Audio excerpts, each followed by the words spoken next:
Boys and girls. Howdy doody. Howdy doody. I'm a bit late. I know. I'm late. On a Monday of all days. My game doesn't seem to want to load, so we'll see how far we get today. If nothing loads, my game seems to have crashed. Is this going to be my luck this week? This better not be the start of my luck. Suspicions be that Alpha will drop this week. I'm going to find it very, very difficult to believe Alpha won't drop because it's getting kind of late. We were half expecting to see Alpha much sooner than this, I think. When we got the initial announcement, BlizzCon, I would not have said that it would be the middle of April before we even get Alpha, especially considering early rumors for like a August launch of the expansion. I would have said Alpha launching April is very late, but the timeline says before Season 4, so let's see. Is my game just dead? Is my game just dead? Nothing is happening. Why is nothing happening? Why is nothing working? It's not even in my list. It's there. It claims it's doing something.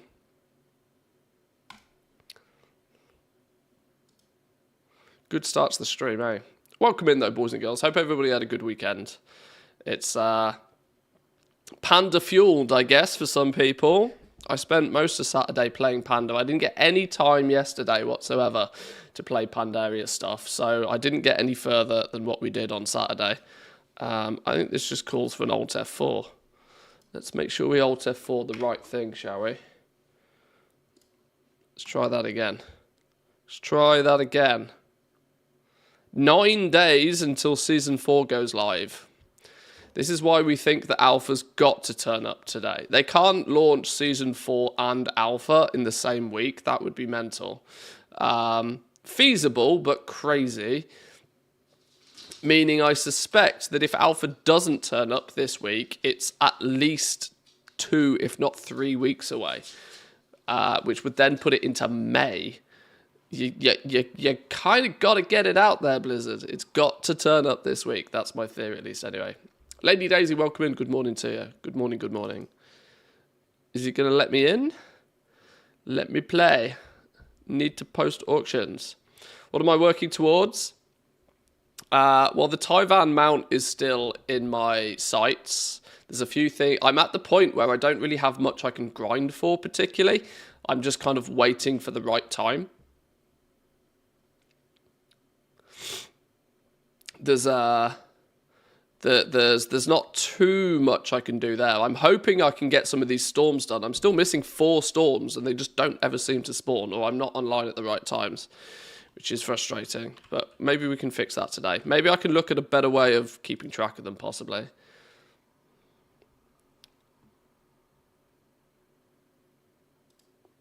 Let's turn the tunes down just a touch. I get the feeling they're not going to have time to act on the feedback this expansion either, but 11.2 will be amazing. Well, this is it, right? I've said for a while that I think the alpha is the phase where feedback matters the most. Is the camera getting bigger every stream? I don't think it is. Is it getting bigger? You're probably right, though. I am a borderline titty streamer at this point, aren't we? Let's put me back down there in the corner a little bit. Welcome in, though, Dan. Good morning to you. I think alpha is the time where feedback is actually the camera adds £10. How many cameras are on you? Yeah, let's go. I think alpha is where the feedback is most important, because the theory is that there is and should be time for them to sort of take it into consideration. Beta's marketing, right? Beta's all about driving pre-orders, especially considering you can buy your way into beta. But yeah, it's got to be this week, hasn't it? Surely Alpha's got to turn up this week. I'm just waiting for Blizzard to send me my email. So keep F5ing your inbox.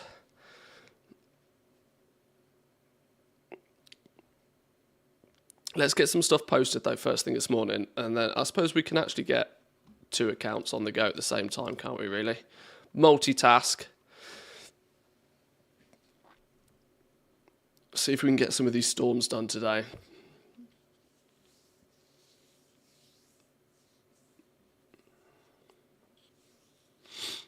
If they break the roadmap with no announcement either today or tomorrow, nobody will believe their future roadmaps. Well, yeah, you've got to kind of remember that a roadmap is not by definition, it's things that they want to do roughly in this sort of order. Like there's no pinky promises being made with any roadmaps. That is the danger of putting something like that out, that people will hold them to it.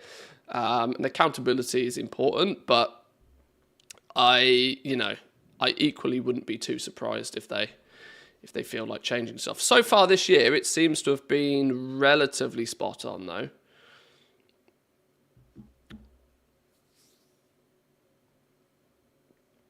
But we'll see.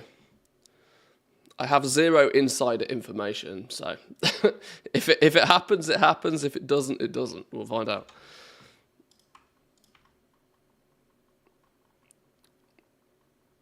It's going to be a busy week if it does land, though. What did people think of Panda Remix? What were people's impressions? Did many of you get to actually have a play with it? Like I said, I unfortunately didn't get to play it any yesterday. I think we got to like level 30 or something. Mostly by questing. We did a couple of the scenarios, a couple of dungeons. It would have been nice actually to have pushed further.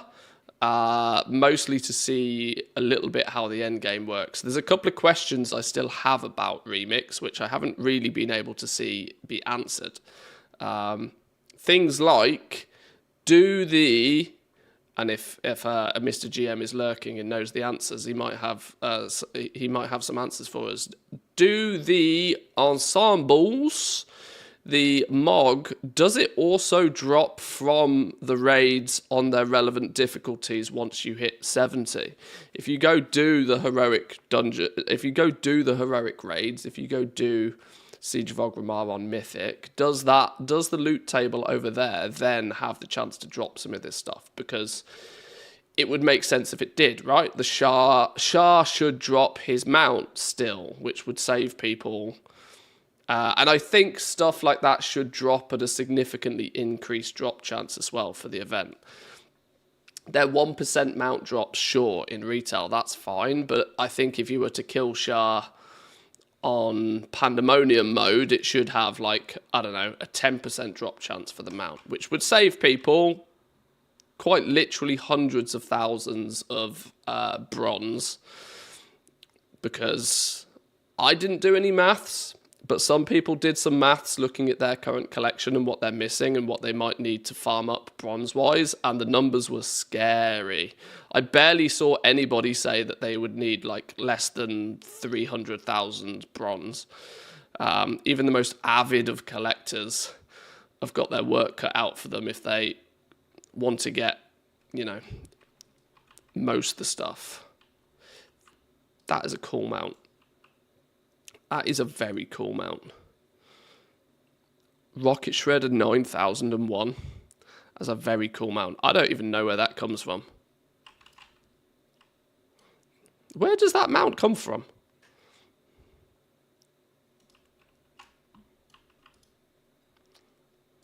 Check me out, Mr. Casual.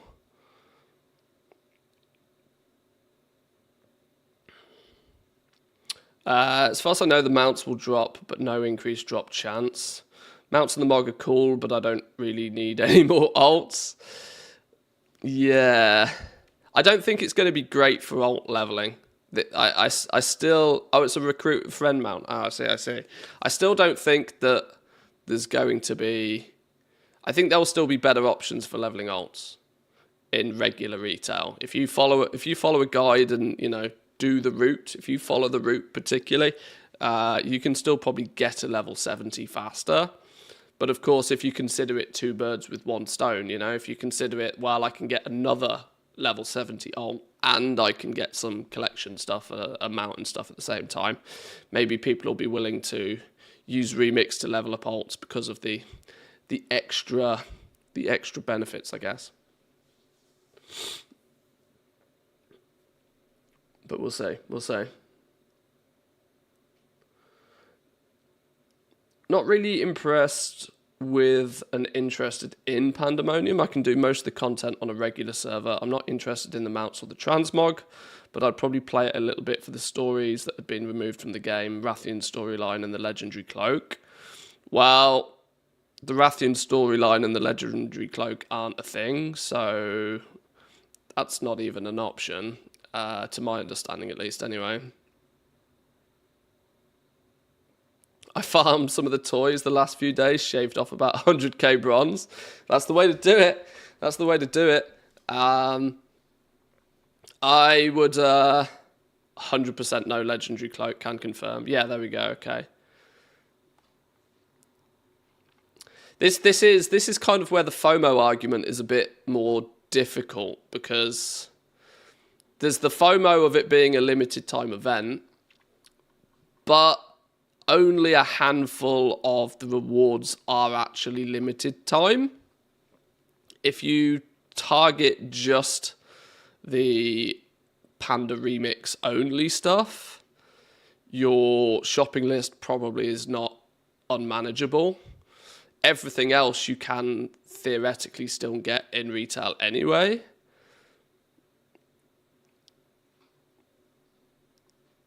Okay, maybe a little bit more than a handful. But even still, it's a manageable quantity, I think. I'll get the things that are exclusive to the event before any that are on live and still around. Anything else becomes a bonus. Yeah, that's probably the approach I'll take to it for sure. The need to hyper farm and min-max bronze and try and get everything. I think people will need to temper their expectations a little bit with this event and consider what and why they're doing it. With a buffed cloak, you're going to level alt so fast. Rexy, you said you got to like 67 or something along those lines. What was your slash played to achieve that?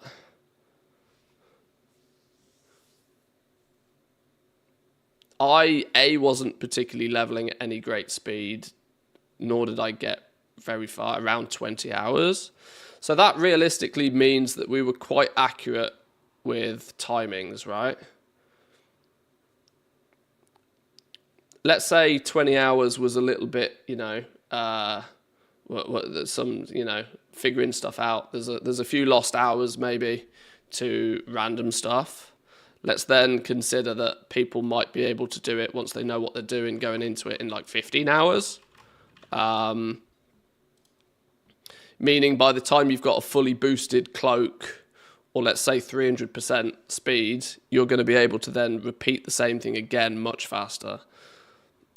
We're talking like 5 or 6 hours.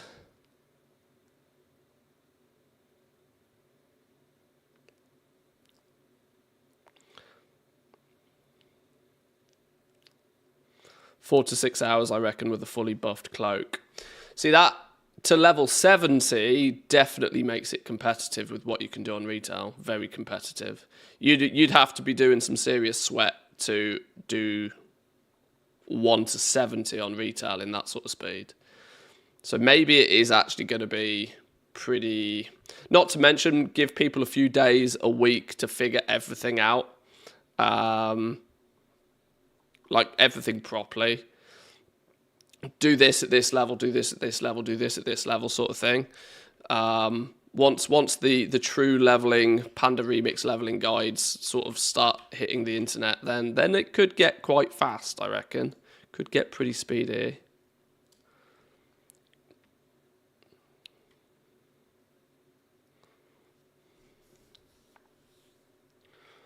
There's the ultra rare things that are quite affordable, mainly world drop transmog sets. Yeah, I think people are going to need to have sort of a bit of a plan of action for what they want to do before going into it. And like I said, try and, sort of make sure their expectations are not ludicrous, not totally crazy. If they can have some fair expectation, and I guess the only way that people are going to be able to do that is if they have a good idea of roughly how much bronze you can get. There's a follow-up question for Rexy. How much bronze did you end up with by the time you hit like 67? Because I've heard a couple of reports already of people who got quite far numbers, so to sort of average them out.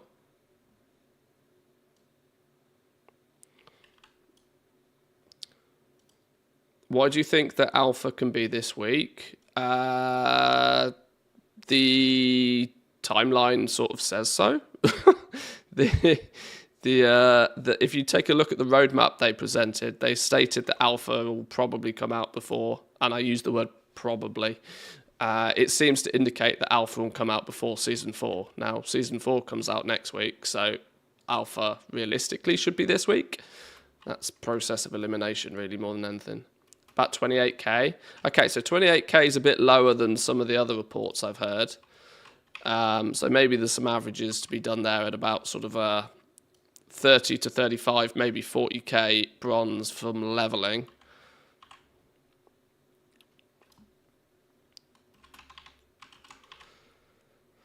The interesting thing is that the bronze is going to be front loaded as well. You'll get, you start ticking off the easy to get achievements, and you'll probably get a big spike of bronze, but that bronze will, that's a one-time thing. The achievements are all account wide, so you then won't be able to get that same bronze again when you do it on an alt. Alts are literally going to be grinding mobs and completing dungeons and opening as many boxes as they can, I reckon.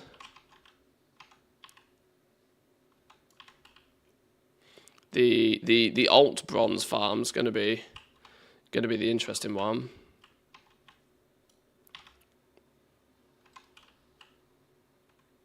Did I close the other account? No, let's just close this. We don't need this open.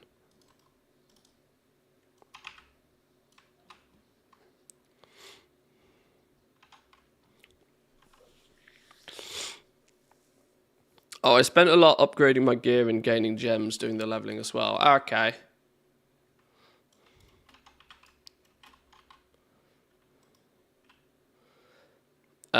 Exclusives, rare drops, and then the leftover stuff. The event is exclusives alone totals up. Okay, so that totals up to nearly a full cap of bronze.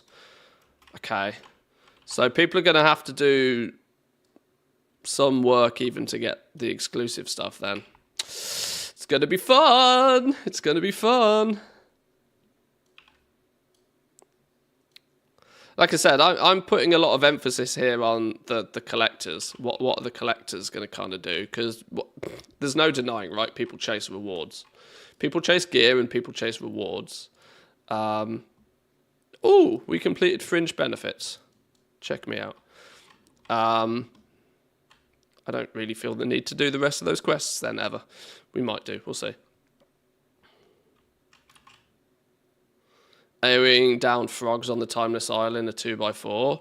Yeah, I was already trying to rack my brain, trying to think what were the popular group farm.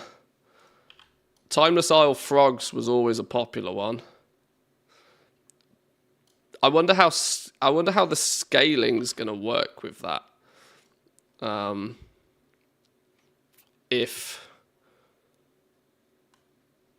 Because the premise of 2x4 farming is you want to be killing things as fast as humanly possible, but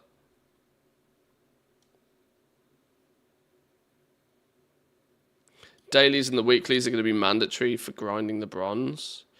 Well, yeah, because the rewards that they offer, you're going to want to get them as many times as you can, and on top of that, you're going to start. They're probably going to be like easy, quick chunks of bronze as well.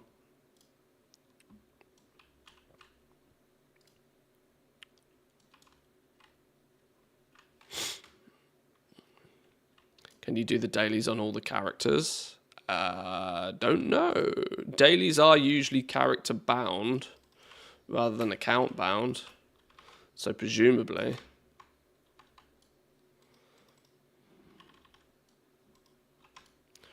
I just now, like I said, I know I've spoke a lot about the perspective of collectors here, but I kind of hope that more people, or should I say I kind of hope that not too many people look at this as just a way to collect a bunch of shit and actually take time to appreciate that it's quite a cool event, just, you know, by itself. If Plunderstorm taught us anything, it's that if you try your best to have fun during the event, the grind is no longer a grind if you're having fun doing it, right? I think the Season of Discovery sort of like gem rune crossover is cool. The way that you don't really need to worry quite so much about your gear, it just kind of comes to you and you upgrade that gear and you slot your gems in, I think is also quite cool. A very, very simplified method of gearing. Now, I don't know quite how that's going to work top end, but I think the reality is you care about item level and you care about the number of gem sockets that are on it, or the gems you put in it, to be honest.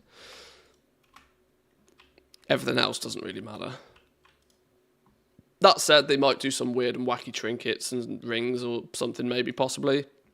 But it's either way, it's kind of cool. Plus all of the quality of life of it being on the retail client. That makes a huge difference to me. The only thing, I mean, phase 1 of Season of Discovery, I think, was the best phase of Season of Discovery by far. 2 and 3 have been, you know, do them if you've got nothing else to do, but they've not really grabbed me. Phase 1 was great, though. But I think some of the frustrations of it being on the classic client, you get used to the quality of life stuff that retail gives you. And once you've got those quality of life features, they're kind of, you miss them quite quickly when you don't have them. Call me a retail Andy all you like, but where is, there you are.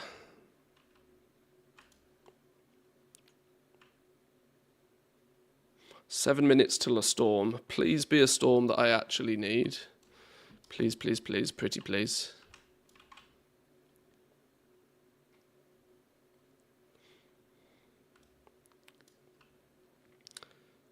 Can I chuck a link in chat for the remix count? Oh, absolutely, yeah, sure.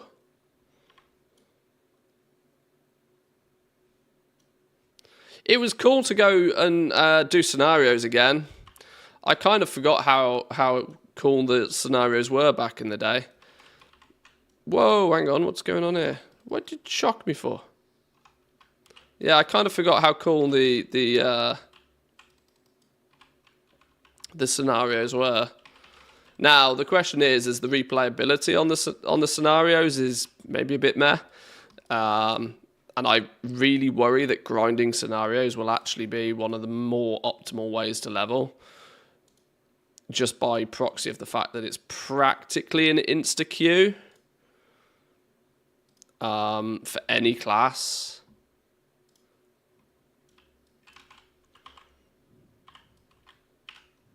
And by the time that people have actually figured out what the hell's going on with each one and can just like power through them, there'll be 3 minutes of content for a big chunk of bonus XP, a box which will gain you some gear and stuff. It could very easily be feasible to just entirely level up by scenarios. Or at least cut out some chunks, some level brackets that otherwise would be annoying. That's where you'd supplement probably some scenarios, I guess.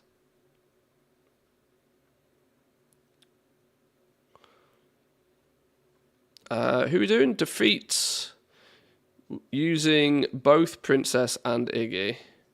This is typically easier with level 1 pets. Oh, I need to go to Orgrimmar as well.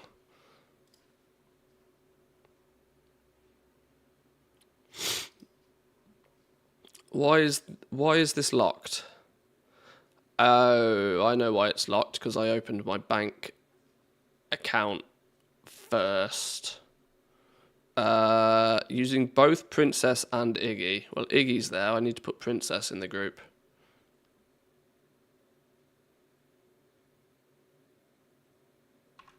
Okay. I need to log out and log back in again to get that to work. Oh, okay. So what's this spreadsheet? Let's have a look. Let's have a look. Oh, dear Lord. Okay.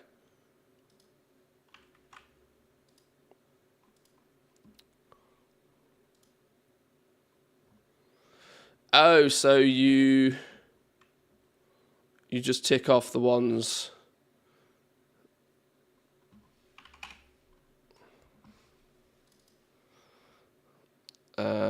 Sorry, I don't have dark mode. So sunglasses on. Sunglasses on. This is why I colour all of my spreadsheets grey.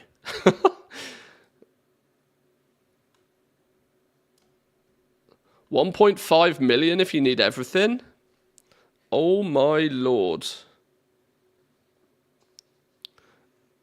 'Tis a big number.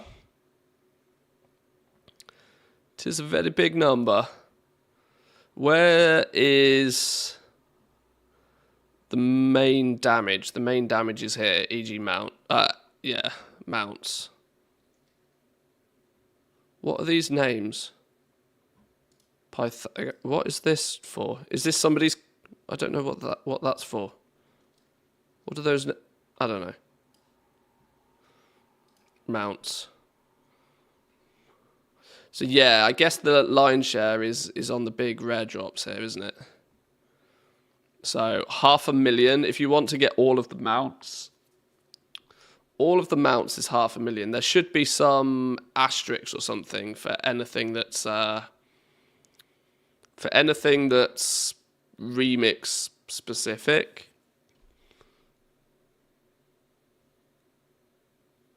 But okay, 500,000 for all the mounts.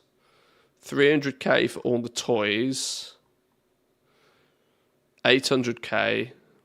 I'm going to go by the assumption I probably don't have any of these. If I go by the assumption I don't have any, then I know what the worst case scenario is. So 5, 6, 7, 800. 800 is my initial aim. Ouch. And then Mog, I don't really care. The irony is that Mog is actually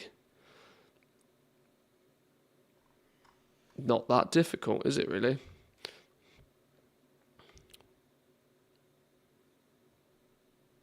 I suppose you can break it down by class, really. Male. Okay. But 1.5 is worst case scenario if you want everything. That's quite the grind, isn't it?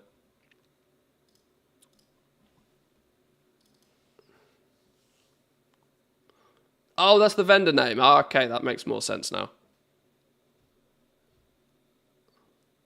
Ah, yeah, it's Hemmet Nessingbury, isn't it, for the mounts? I get it now. I see. The male Mog you can get on live now from the raids at least. Well, yeah, this is it. And more importantly, the reason I don't care too much about the Mog is that it's going to be made easier to get. ATT scores are going to go crazy at the beginning of the new expansion, or at least whenever the move to allow us to farm all of the sets in one go sort of thing.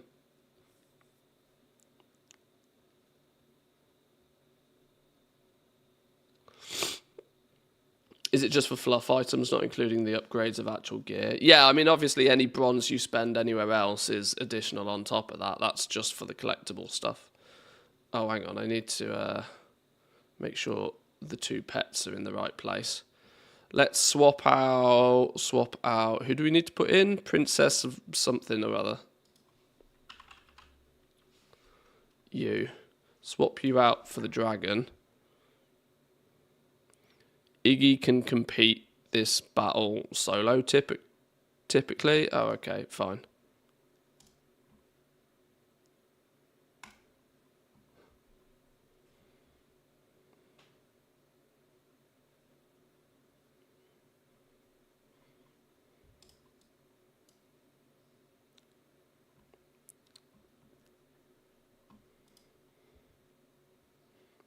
Oh, turtle got busted.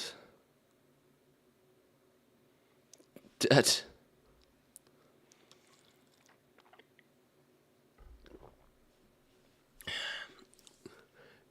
Ten days later and I've still got toothache though, boys and girls.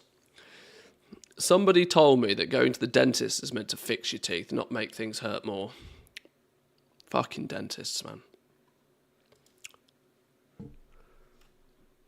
I'm hoping once it's all healed, it'll chill the fuck out, but as of right now, it's really driving me nuts.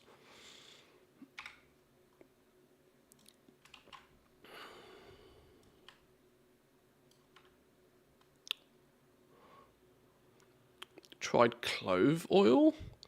I don't even know what clove oil is. And don't say oil from a clove. I haven't, no. I've gone the traditional method of painkillers.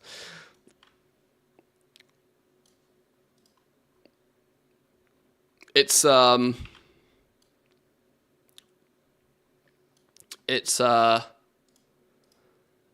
ridiculous though, right? Because I wasn't in any pain at all prior to going to the dentist.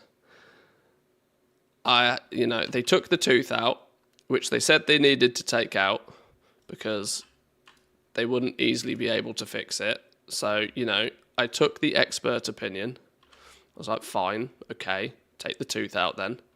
They take the tooth out, and now for 10 days straight, I've had an aching jaw and toothache. That's not how the dentist is meant to work. And then they charge for the privilege. Exactly. What is this craziness? Tried alcohol. I accidentally had a beer yesterday without thinking because I am still technically on antibiotics. I know you're not meant to drink on antibiotics, but I was sat down, I was watching the UFC and I was like, I fancy a beer. It's Sunday. And it was only after I drank half of it, I was like, oh, I'm probably not meant to be drinking this right now. But, one beer never killed anybody. Honest mistake.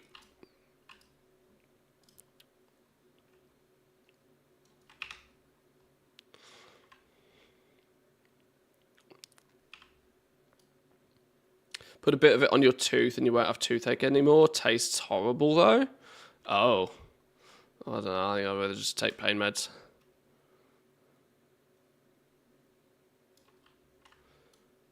Hatch the egg, the bronze oathstone. Hello? The hell is the bronze oathstone? Do I have a quest to be doing this? I do. Zygor, are you drunk? I think Zygor's got the location slightly wrong here. Collect the bronze egg at the ruby life shrine, then hatch it the bronze oathstone. Do I trust Zygor or do I trust the in-game client?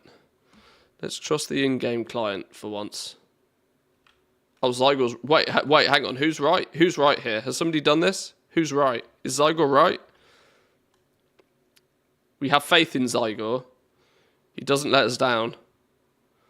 Or is it actually in Thaldraszus? Is it... Oh, no. See, now it's... What? Hang on.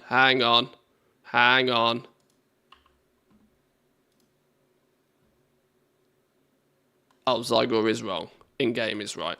Zygor. Old buddy, old pal. Alright, fine. To Thaldraszus we go.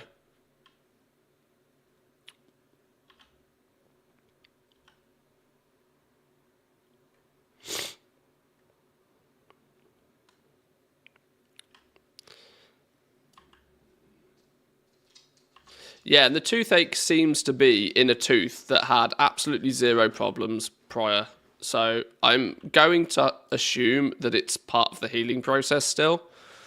But if once my gum's properly healed, it still hurts, then maybe a return trip to the dentist might be necessary. And I don't like dentists. Dentists scare me. I'm a big wuss when it comes to the dentist. Well, I'm a big wuss generally, honestly, but...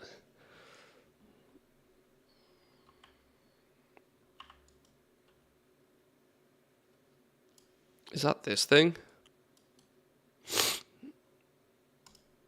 Aha! Oh, cutscene. Everybody shut up. Haha, I've just realised you guys don't even have an in-game sound even.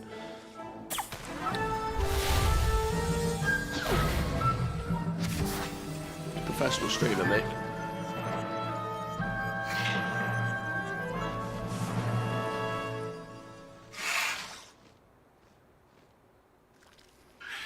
Boom.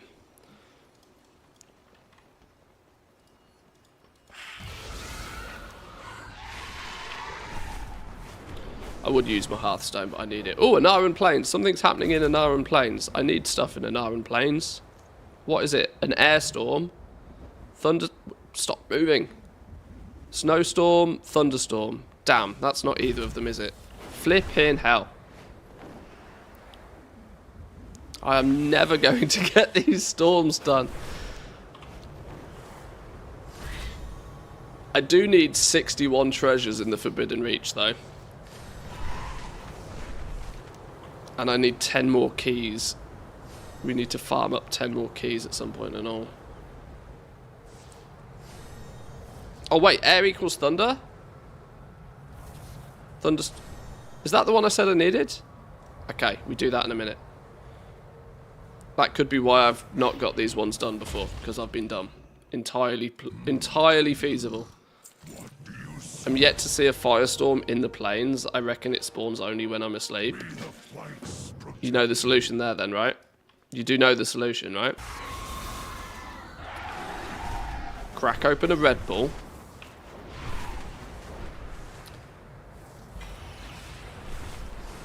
Sleep more? Wasn't the one I was going with, but sure.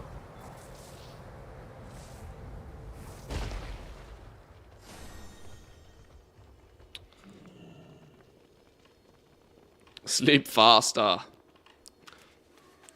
Wasn't that an Arnie quote back in the day? Some people say they need 8 hours sleep. I say I only need 6. To them I say, sleep faster.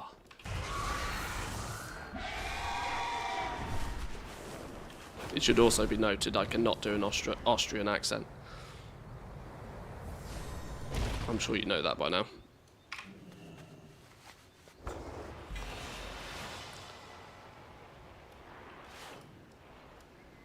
Buy who from what? Whelp's first hourglass. Well, there's no vent around here.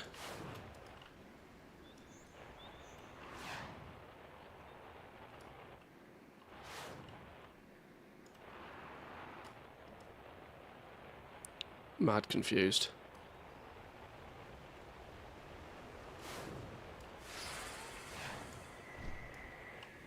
I think Zygore's lost the plot on this one.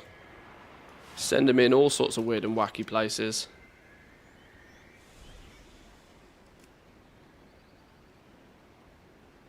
Buy Whelp's first hourglass. Just close Zygore? Yeah, it's not doing me any favours today.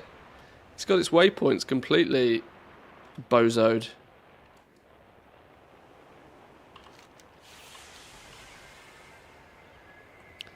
Doesn't usually let me down, old Zygore.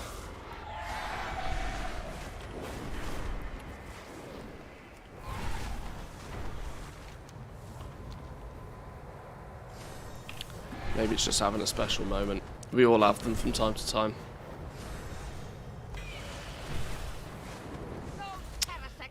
With the profession staying the way that it is now, do you think goal making will change at all in the War Within? Absolutely. Absolutely. Past knowledge is always very helpful for these sorts of things. There were so many people going into Dragonflight that, not through any fault of their own, just got things wrong. They got things wrong which there was no undo button for, which, in hindsight, pretty brutal. More brutal by the fact that Blizzard didn't implement any sort of system to allow those players to sort of like right their wrongs. A toy? A random toy for 3 gold. Sure. Happy days. Now that more players are going to have hands-on experience with how the professions play out, we are likely to see people capitalize on them much faster even than they did in Dragonflight. Now, we also kind of have to remember that we went most of the first patch without even something like Craft Sim. So the people that made an ungodly amount of gold at the beginning of the expansion this time round were people that figured shit out on the beta or paid very close attention to other people who had the beta, and went into it with the ability to sort of act on kind of like their own instincts. Come the new expansion, because it will no longer be totally brand new, I suspect there'll be far less people making those same errors, and there'll be even more people getting it right. So the easy assumption for me is to say that the new expansion will be even more difficult. I mean, it kind of happens every expansion, right? Every expansion, the goal-making meta seems to move, the bar seems to move. Shadowlands was the only expansion in a long time where all of a sudden things got significantly easier. But I guess you could also argue that they were only easy, once again, for people that had the prior knowledge again. It was a bit Dragonflight-esque, but there was more of a long tail to your success in Shadowlands. Dragonflight, once everybody else figured out that, oh, hang on, inspiration is king here. We need to stack inspiration and we need to be crafting top quality stuff ASAP. My one big hope for Dragonflight, sorry, for the new expansion, the War Within. My one big hope is that it isn't so plagued with like exploits and clever uses of game mechanics. There was a few things that really shouldn't have been a thing, but then were. The entire enchanting market was pretty much broken from day one, which was quite a shame. And there was some people that made out like absolute fucking bandits from that. And I still to this day hope that people who abused that exploit got what was coming to them.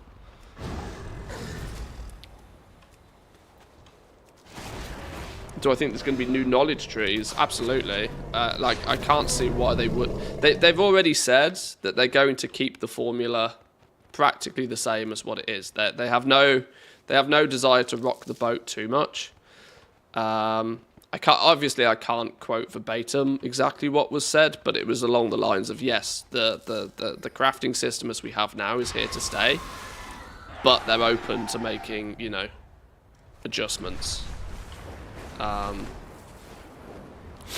So I have every expectation that professions will have their own spec trees, that there'll be some sort of way of gaining points for said spec trees, that there will likely be, well, the work order system, probably in a very similar fashion.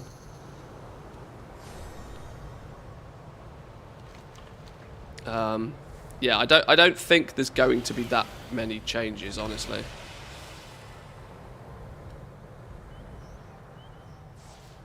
But if the alpha would turn up in a day or two's time, we might find out, you know.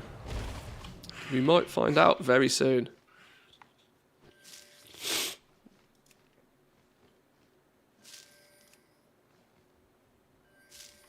Obviously, everything is kind of guesswork at the moment. We safeguard the idols until we meet again. Made my first golden cap with inscription. That was fun. Anybody that figured out quickly that you could utilize inspiration. Anybody that figured out that inspiration was like seriously broken, overpowered for most professions, whoever took advantage of that had practically an open market to play with for quite some weeks.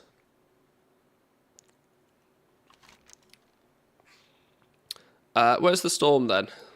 Where's the storm? Let's go do some storm.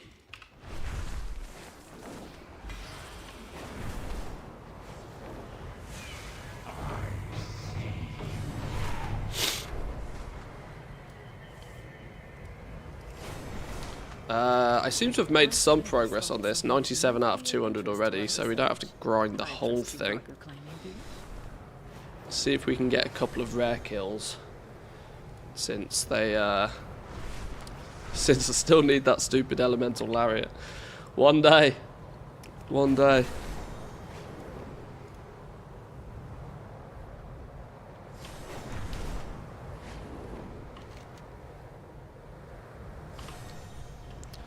If there was a short list of changes I would like to see, knowing that they're probably going to keep most things the same, I would like to see them soften up on this everything must be goddamn bind on pickup rubbish.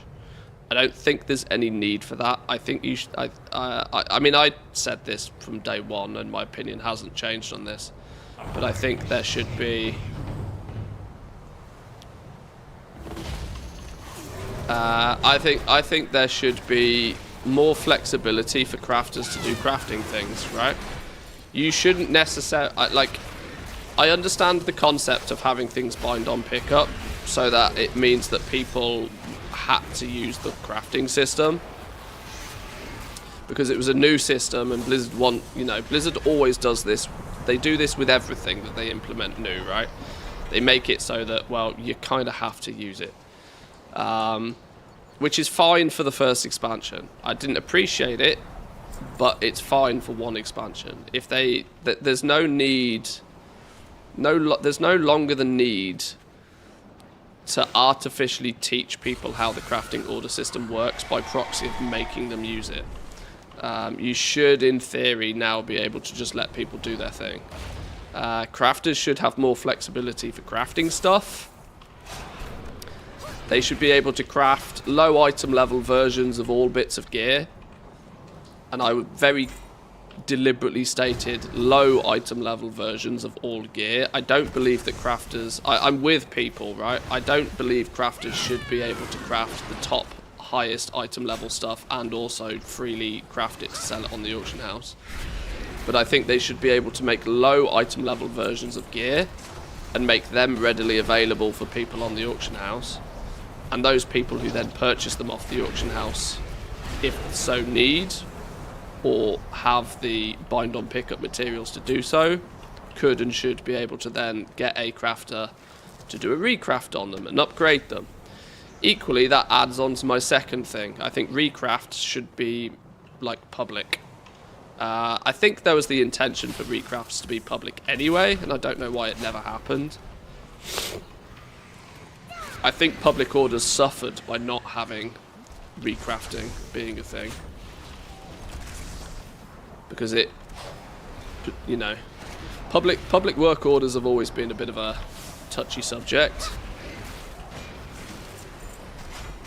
But there's still the theory in my mind that they can ease up on a lot of these restrictions with the system now. We don't need them to be quite so on lockdown.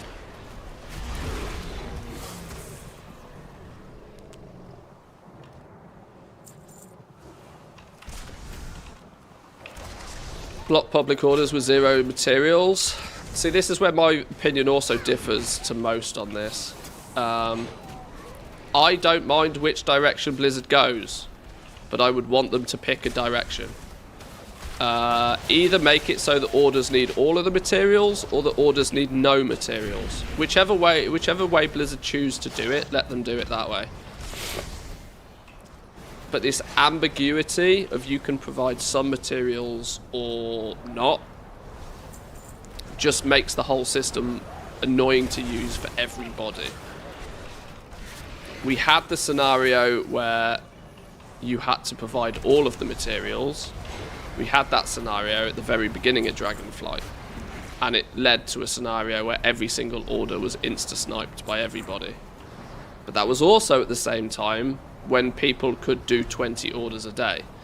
So now that there's the restriction of only 1 public order can be filled per day, admittedly you can stack up to 4 days, but it still equates to only 30 per month.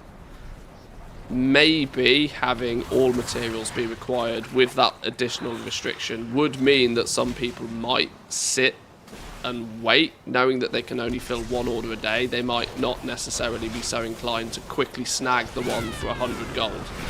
They might more be willing to wait. Is that your wallet? It's problematic Let's see me. because there is always more crafters than people that need things. So there will always be somebody that will work for free. That's the downside of that system. It works well in theory until you realise that, well, hang on, with the amount of crafters that there will be relative to the amount of people that want items, there's a misbalance there. But some subtle changes in that regard, I think, are needed. Yes. Dad Freddy, thank you very much for the Prime. Appreciate that. Thank you. Welcome in today. Hope you're well. Hope you had a good weekend.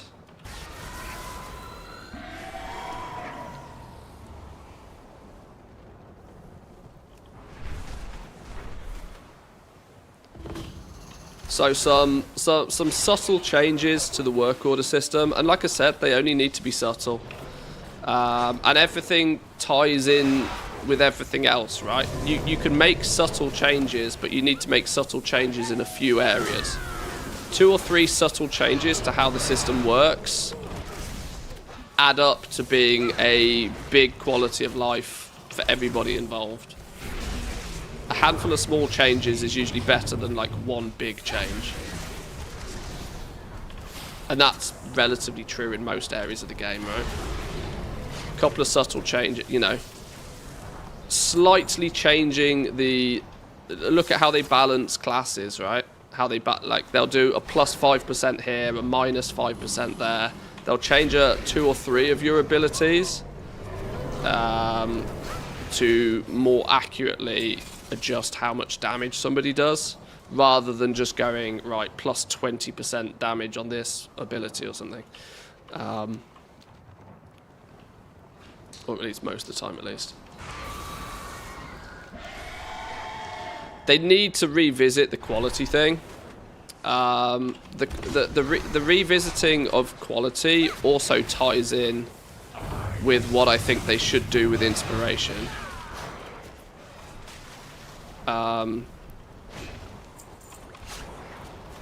The argument throughout most of the expansion of the system as it stands now about quality is that you can't allow people to request quality 5 because people can't actually guarantee quality 5. You can't have 1 because the system was designed to prevent that scenario like fundamentally.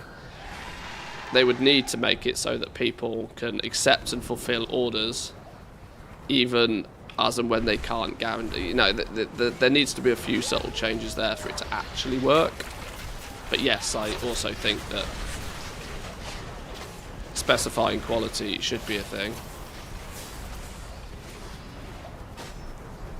the counter argument there is also the fact that if you let people specify quality who in their right mind wants less than quality 5, nobody. Everybody would want quality 5. This is where I almost feel that the qualities should have kind of Legion-esque in a way. Legion-esque where there was star rating, like crafters had star ratings, and that would actually adjust the materials, but in a way so that you could somewhat incentivize people to not necessarily always... What I'm trying to get at here is I think if they are going to keep the quality system as it is, they should make the cost of a quality 5 substantially more than a quality 4. Now, cost doesn't necessarily always mean gold, right? You could easily say that a quality 5 craft is going to take 2 sparks to make, whereas a quality 4 is only going to take 1 spark. So that provides a tangible decision for people. Do they want, assuming, you know, I'm making the assumption here that the spark system's also here to stay, but would people rather have a piece of gear that is better or 2 pieces of gear that are not as strong?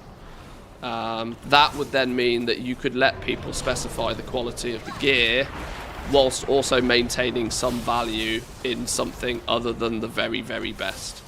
By the end of the patch, you might see people wanting to upgrade. They could always make it so that you could upgrade that piece by adding another spark to it later, for example.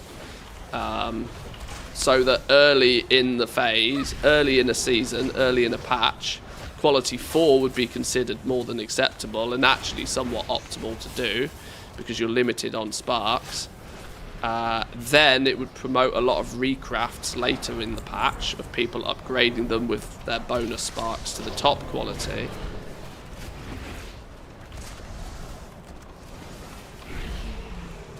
And then later in the patch you might find players using the catch-up systems for sparks just going straight in at quality 5s, for example.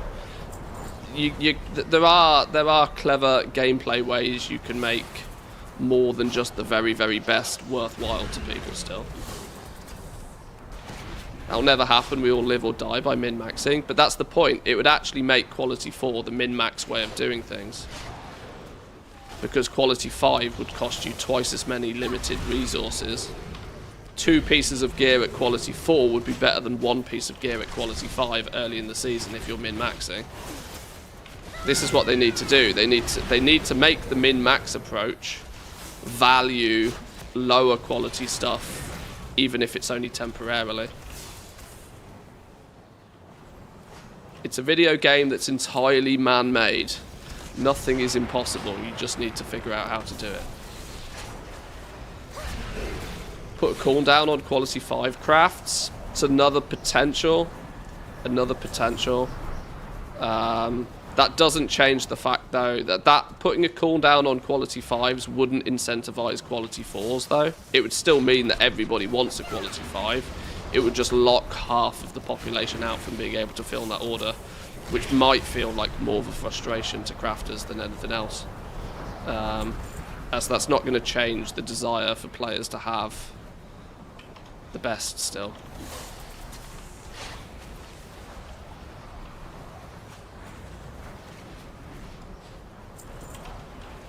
Not if you can replace said rank 4 with an equal or better for Mythic Plus. Well, then you make it so that you can't get better for Mythic Plus. You know, this is the point, right? Nothing's impossible when a game is entirely man-made. If you're creating a hypothetical situation, you can't argue a hypothetical situation based on today's rules, because the rules are open to change. That's kind of my point with that, right? This is why I say a few subtle changes have a big impact overall, because the systems are all intertwined. So if you change one you can't change one thing and leave everything else the same, then it's easy to say, well, that won't work. But if you change a couple of things simultaneously, all of a sudden you can create another scenario that does work.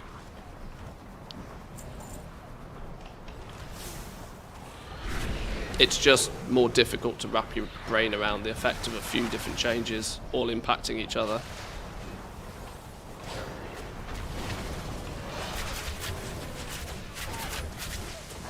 Oh my god, I hope there's somebody tanking all of this. Woohoo! Finally. One down, 3 to go.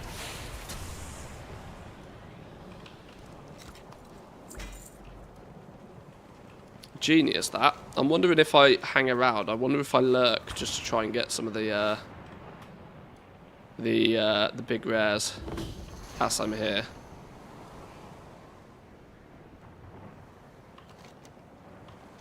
Probably worth, isn't it? Please get rid of embellishments. What's the consensus on those from a non-end game gear chaser? I've not really ever had the need to worry too much about embellishments. Is it a restriction that is manageable? Is it considered an active? It's probably not even an active decision by players, is it? Because embellishments are going to be one of those things where, you know, guide comes out, guide says use this one and this one, and so that's what people do.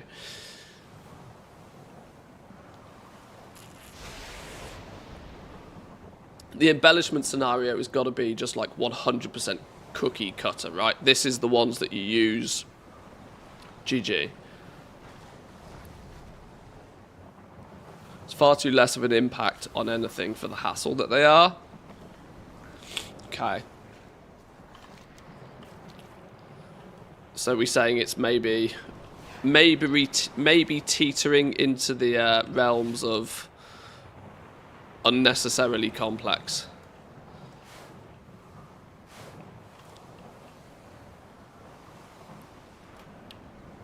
If it has no impact, why do you hassle?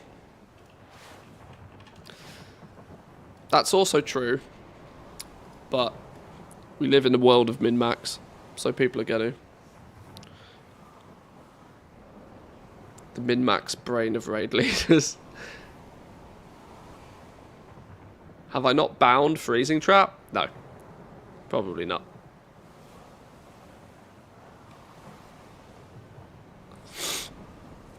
It's on my bars at least. It even seems to be macroed. How and why have I macroed it with? What have I done with it? I've done something funky with it at some point. Oh, cast that cursor.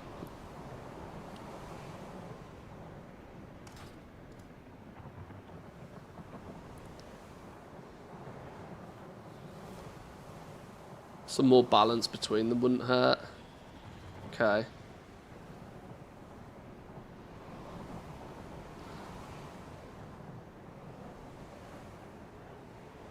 Same as using full consumables in normal heroic. It's utterly useless, and yet some people have the illusion it will help against failing the mechanics. Ah, I see. I'm still shocked I know people that don't keybind after even a decade. I have X amount of keybinds that I use, and if I run out of slots, I tend to not worry about the abilities all that much. But I am not, well, I don't think I'm the average player. How long is it, like, how frequently do these actual rares drop or spawn? Was it such that one spawns at the beginning, one spawns in the middle, one spawns at the end of the event? Something along those. Am I going to be sat here for flipping ages just waiting for these rares to spawn? Do they spawn more than once during the event? This is what I can't remember.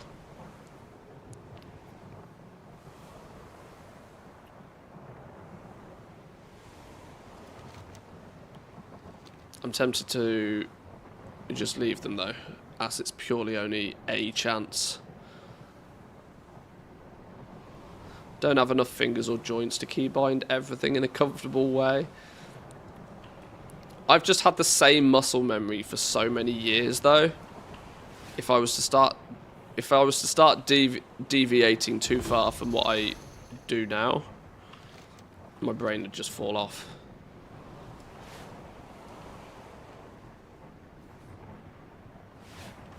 I've never had one of the MMO mice. That's probably another significant change or impact. Control and Alt are not particularly comfortable for me. I have 1 through till 5, and I have Shift 1 through till 5, and then your obvious, your Qs, your Es, your Rs, your Fs, that sort of stuff. Lower down on the keyboard though, Control and Alt have never been particularly comfortable for me. I've never got used to using them. An MMO mouse with a couple of buttons on the side. I mean, my mouse has got 2 buttons on the side, but I don't have huge amounts. Hang on, is there a rare up here? Is this one of the rares? Who are you? Pipsmart. Oh, this is one of the actual rares. Slow the fuck down. Less dots. Less dots. No, you're not the right rare. What's going on here?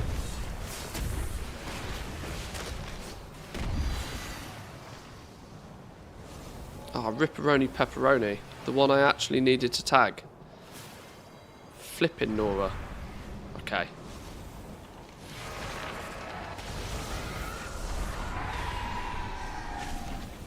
Alright. Let's see if there's anything more constructive I can be doing than just chilling and waiting for these rares to spawn. Because I've clearly just missed one. That could mean there's a good 20 minutes until another one turns up anyway. Let's investigate. Oh, this flipping stupid raid. I need to kill 3 more bosses. Elefar doesn't exist. I've kind of wrote that one off. We are working on Nat Pagel. Is Nat Pagel up yet? Is there a world quest for Nat? Where's my cheat sheet thingy on this?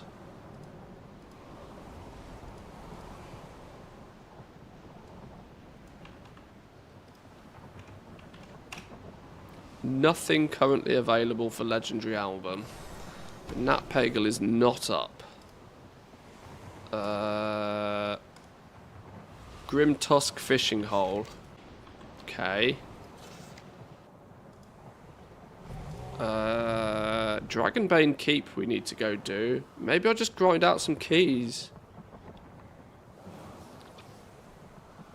10 more keys I think I need. 10 more keys. Maybe we grind out some keys. I was saying that the best way to do that is also to wait for when a storm's up, wasn't I? That's kind of why I haven't done that yet. Because you can just hop between storms. Just do a key group with viewers. I mean, unless obviously there's some of you guys that want to come along as well. I was just utilising the storms as an easier way. When does Alpha start? There's no publicly confirmed date yet. The suspicion is it kind of has to drop this week.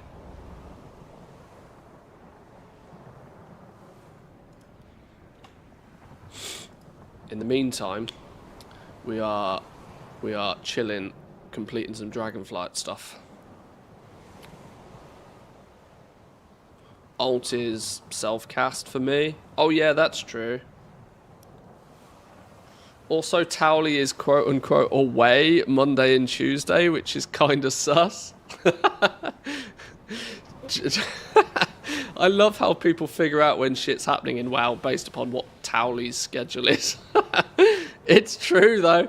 Oh, yes, this prominent World of Warcraft content creator for the last decade is AFK for 2 days. I wonder why that could be. Yeah. Kind of sus. It's true.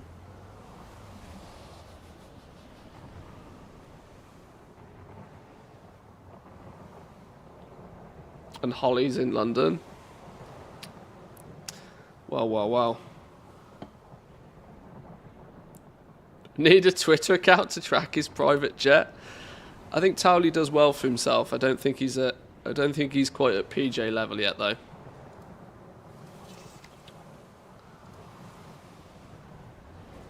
What else did I need for this? The whelp stuff is kind of just slowly happening. We're doing this daily, and eventually it will just all fall into place. Although that said, I've still only got one of the races done. I would have thought by now I'd have got more of the races done. Maybe they are unlocks.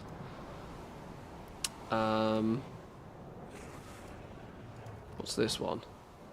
Tend to the needs of 5 newly hatched. Okay, we're working on the 3rd, I think, now.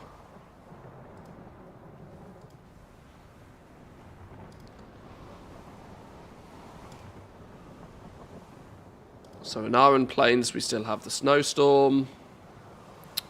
Snowstorm in an Iron Plains, and then Thunderstorms. And I've apparently never killed a single mob in the Thaldras's Firestorm.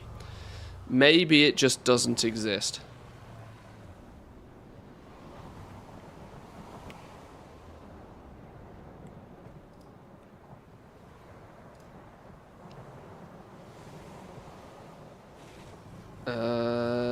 Yeah, I'm gonna go hover in the Forbidden Reach for a little bit, I think. Try and get this flipping last rare thing again. Let's go hover over in, because waiting for these rares is this is doing nothing for me other than like the slimmest of slimmest opportunities to get an elemental lariat recipe, which is a fool's mission if I'm honest.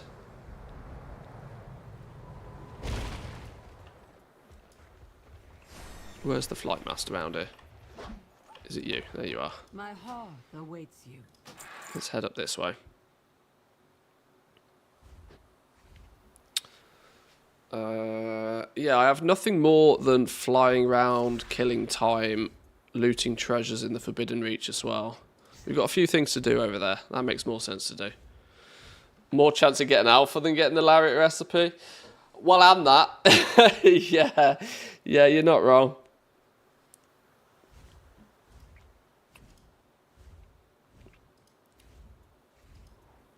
I need to try and pull more strings.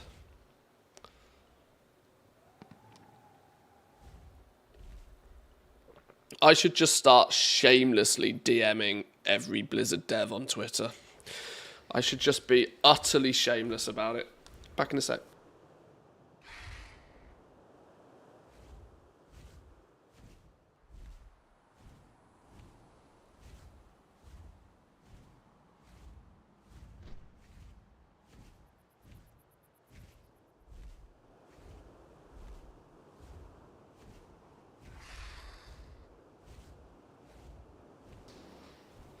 Sometimes being shameless is necessary. As a collector, would you use the lariat or try and sell it? I mean, I've got no need for the gold, so I'd absolutely use it. I'd absolutely use it. But that's my personal take on it. I mean, a couple extra million gold would be nice, but I don't need it.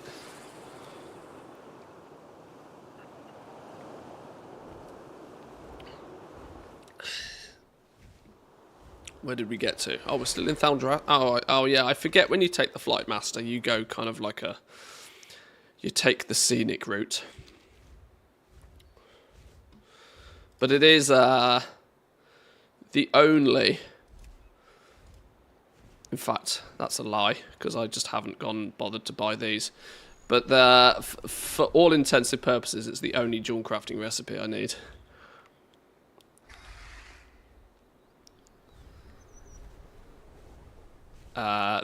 Within Dragon Isles, I should also point out. Shadowlands done, Zandalari done, Legion done. Draenor, there's still a few more. 1, 2, 3, 4, 5. Because I just have never been bothered to press buttons. Pandaria, I have 2 recipes.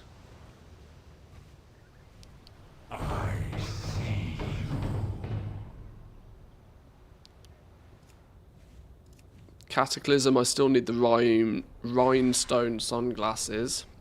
These are the old school versions of them, not the old school recipe, not the new version. Northrend I am missing an ungodly amount still.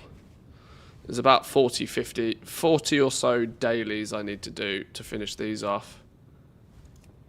I need one more recipe. The Epoch Hunter in Old Hillsbad Foothills. One of easily the most annoying recipes to farm for.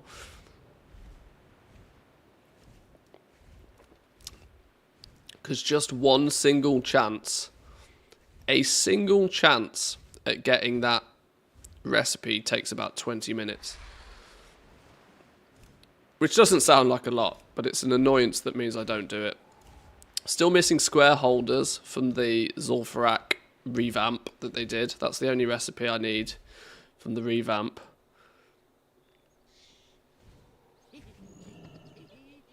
It's something I could potentially farm for. What's the... Oh, that said, the... Wow! The recipe for these has actually come down a lot in value. 30 odd K. At 30 odd K, I'd probably just buy it. Honestly.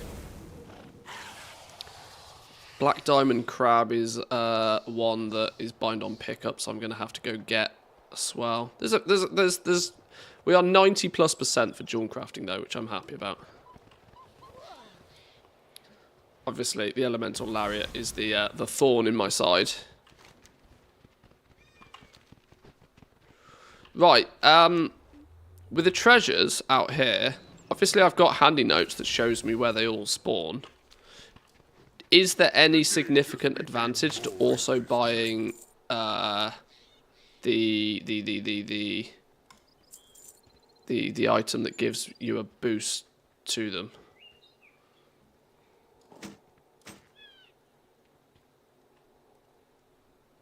I still need that for something.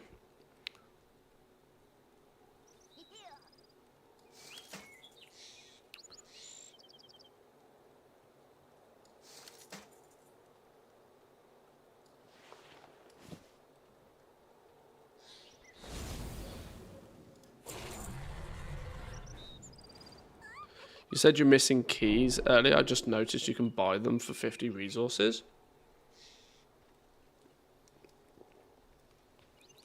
Wait, what? The obsidian keys?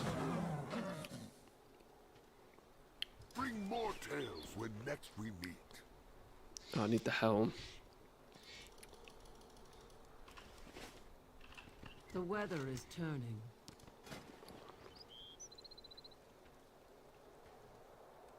Good luck. Which one is the one that sells the... No. Must be this one then. Our might flows from the mountain. Yeah, it's the obsidian keys I need, yeah. Welcome in, address dear. Welcome, welcome.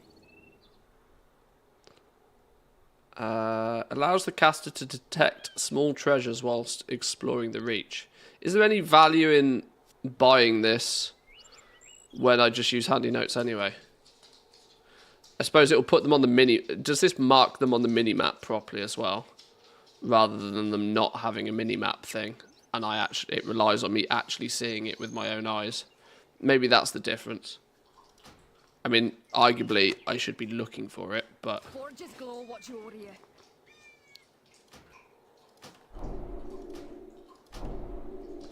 Let's give it a go either way.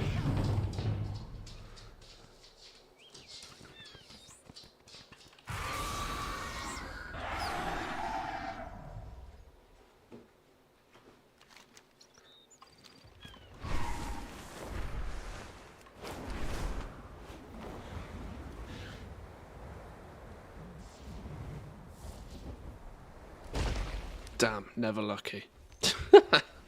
Never lucky.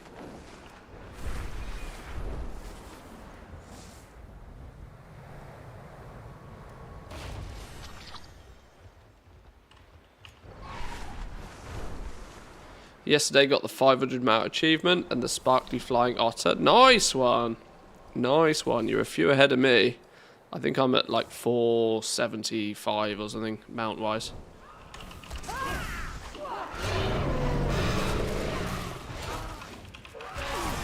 That's one thing I wonder if they're going to do for the new expansion. No, they're going to give us new achievements. Are they going to up the limit? Are they going to add a 600 mount achievement? I mean, with 30 plus mounts at your disposal just for doing some Panda remix.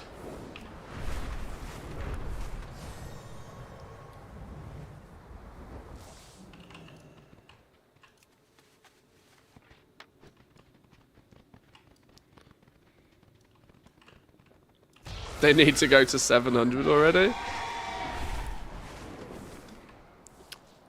Has there been... What did we say? We said... Because Shadowlands gave us a lot of mounts. They threw mounts... do we think that there's been more or less added mounts in Dragonflight than what we've had previously? I kind of live by the theory that they just way overuse mounts as a reward. But I don't know how other people feel on that.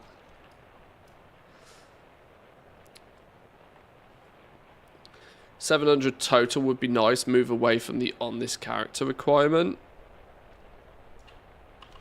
I think the War Within's going to do that for us anyway, due to way more going account wide with warbands.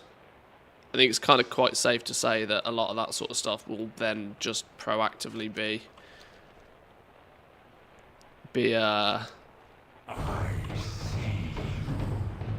account wide. A lot less than Shadowlands, but probably even with the 32 mop ones. Oh no, yeah, the Paragon ones. Is that Obsidian Coffer down in the thing? Am I going to have to run down to get that? Does that mean I want to do that? Because isn't this the gas chamber thing? And I don't have a gas mask. How do you do the gas mask thing? I can't remember how the gas mask thing works. Toxin antidote, is it this?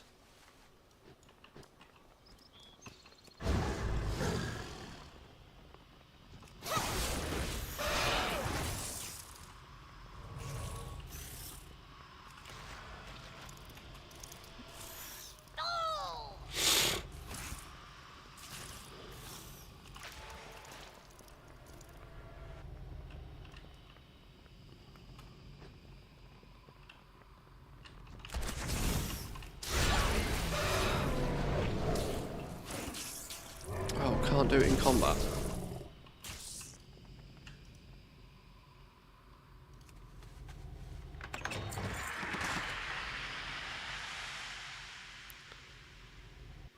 Nobody in my guild seems to know you can get dragon looks from Inscription.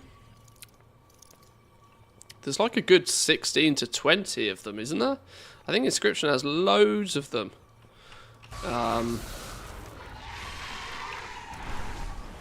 It was also a weird one. They made those flipping, like, the logic in making those bind on pickup and work orders was odd as well. I mean, without sounding like a broken record, I really do think they need to ease up on this everything's bind on pickup. I run the numbers before Dragonflight even went live, and about 45% of all recipes are bind on pickup in Dragonflight. Now, I don't mind the odd, overpowered thing being bind on pickup to restrict everybody from having it, but 45% of all recipes being bind on pickup is a touch much. Touch much. Touch too much. And I still believe it was only to incentivize people to use work orders. Well, it was less of an incentive when you have no choice, but you get what I mean.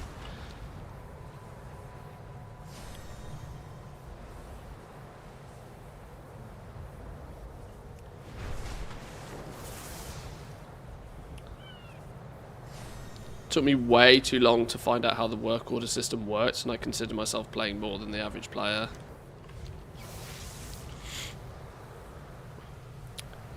It would have been much easier to get your head round if it wasn't for all of the artificial quirks of the system. You know, the simplicity aspect of it could have been... in simple terms, I don't understand why they made it so that the buyer of a piece of gear had to know so much stuff. Like, the concept of that doesn't make sense to me. If you're looking to buy a piece of gear from somebody else, it's probably because you either don't know, couldn't be bothered, or haven't had the time to do it yourself. That's like the concept of professions and an economy in general, right? You don't need to know everything because other people know some things and you exchange information. That's just kind of how civilization works. Making it so that everybody that wanted to buy a piece of gear had to know that, you need these materials are needed and they cost this and they come from there, and then you need to set it to this quality, not that quality, because people can't make it at that quality. You can only make it at this quality. And if you set it at the wrong quality, then you're never going to get your order filled. And it was just like, why does the buyer need to know all of this? That's what I never got. Get off my shard. I can't imagine there's that many shards, unfortunately, for this zone. And the fact a public order has different rules to a private order and a guild order, and I don't know.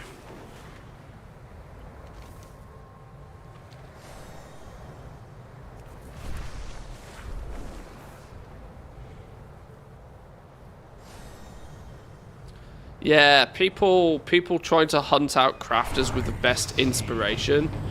No, and then you know full well that, you know, if you pick the dude in trade chat that says he's got 45% inspiration over the guy that says he's got 40% inspiration, so you think you have a better chance of getting a rank 5. You know full well he's going to craft it with his resourcefulness tool anyway. So it's like, oh, what's the fucking point? It just wasn't like the eccentricities, the quirks of the system were far too plentiful and unnecessary.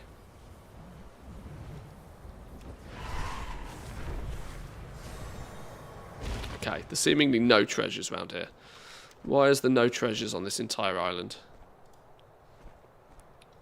I wish there was a metal sink somewhere. Well, metal was broken from day one because inspiration was too powerful. If inspiration had been half as powerful, metal might have actually mattered. But because inspiration was too powerful, it was more easy. It was more efficient for somebody to recraft a few things a couple of times and get an inspiration proc than it was to use the artisan's metal in the first place, to just guarantee it from the word go. So it was inspiration's fault that everybody's got billions of artisan's metal.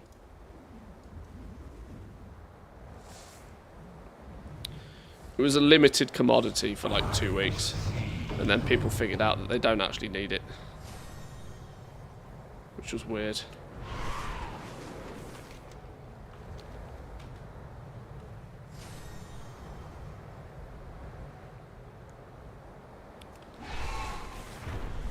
Oh my god, how did people get 100 treasures on this island so easily?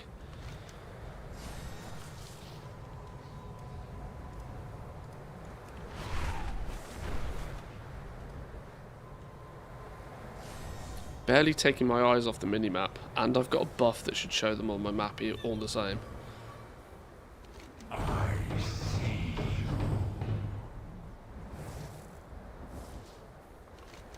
I am somewhat trusting Handy Notes though to have the locations of these.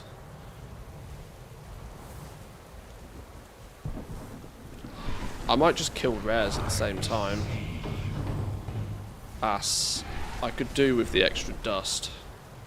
I still need the mount from this zone as well.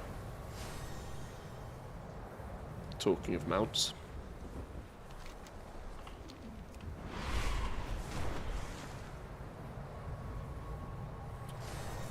Why did you think it was easy? Well, yeah, maybe I failed at the first hurdle. I made an assumption that was definitely incorrect. I'm so glad we've figured... Well, it was probably public knowledge anyway, but I'm so glad I figured out how to cheese the scroll farm. That was very, very fortunate.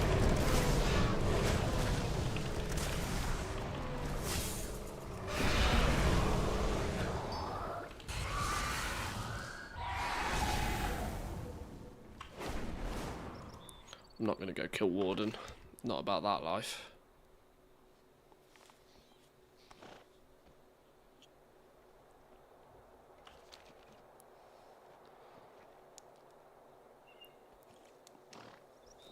Got it done in about an hour, looting 5 to 6 scrolls per crystal item. Yeah, I was really worried that I was going to burn through all of my dust farming those scrolls. Plus, it was going to take me ages. But that little farm over in the Froststone Vault area was wonderful. Wonderful. The irony is I might do another couple of hours of that. Just since it was also really good for Dragonflight supplies. I think I've got about 10k Dragonflight supplies that hour as well. Which, if we want to finish Dragonflight and collect everything, we're going to need a bunch more of those. Oh, hello, there's another rare up. Who are you? Oh, Warden. We're not going in there. Not now.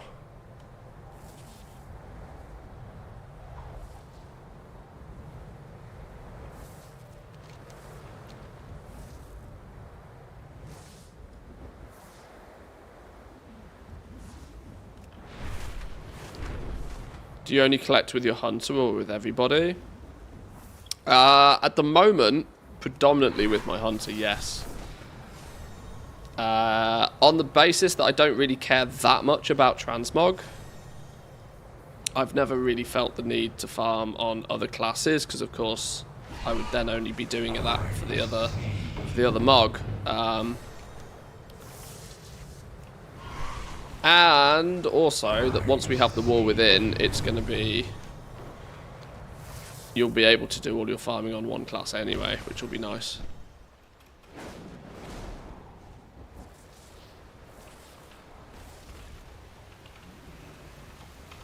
Jesus, these things die fast. If you're not there when it spawns, it's like, whoo, spicy. Oh! Do I need you? Oh, I actually do.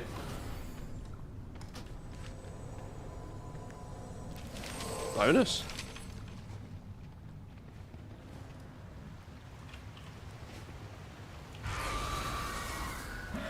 Looks like you need a new shard or war mode or something. Yeah, I'm finding negative amounts of treasures here, aren't I?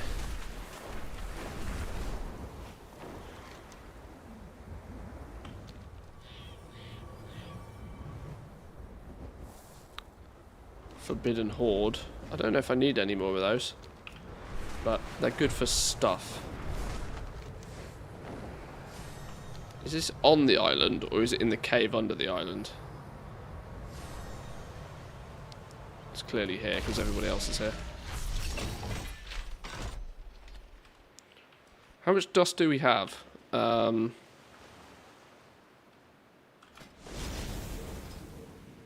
45k.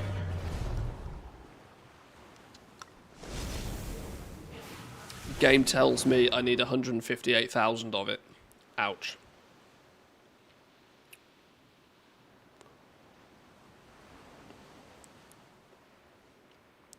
I don't worry too much about getting the dust now, though. Just by proxy of the fact that if I ever really want to come back in the next expansion when we're all level 80, you'll be able to come back here and just like nuke everything. I say that, I won't ever do it, but it's what means I don't do it now, if that makes sense. Ooh! Something on my map. Yoink. 43. Not even halfway.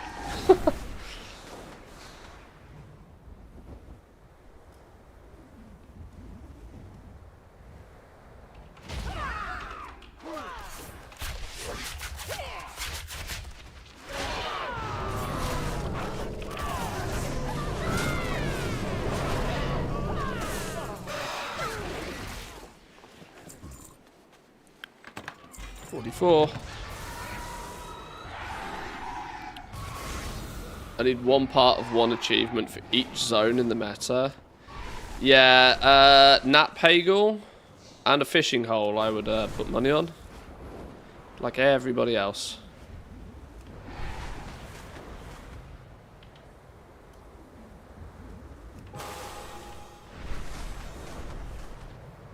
Nat Pagel and net release and is your span. Yeah, the Grim Tusk hole thing. Yeah, yeah. We both we both I've run out of vigor.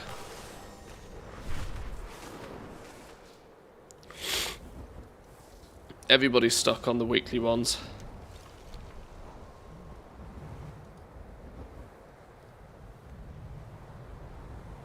Most of what I still need, I've got the achievements tracked in the side here.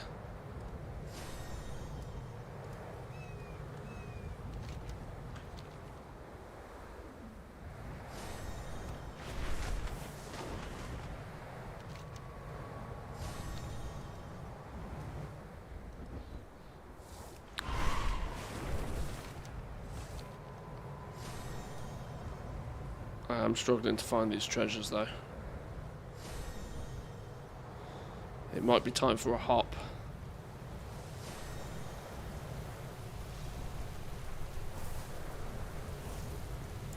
Aimlessly flying, finding nothing is not fun for anybody.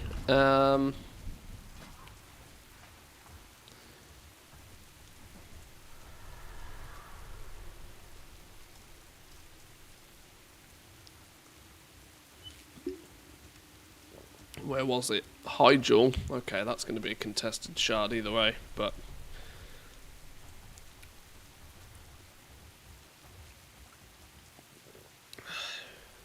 apparently I'm also not allowed in. What's the Nat Pagel achievement? It's taking a photograph of him for the Dragon Scale expedition when you're doing the raft world quests.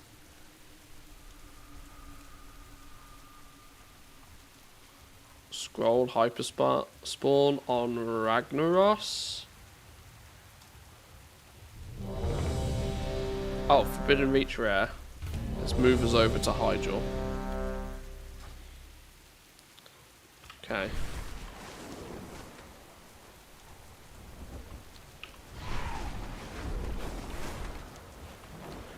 Let's try our luck on this realm.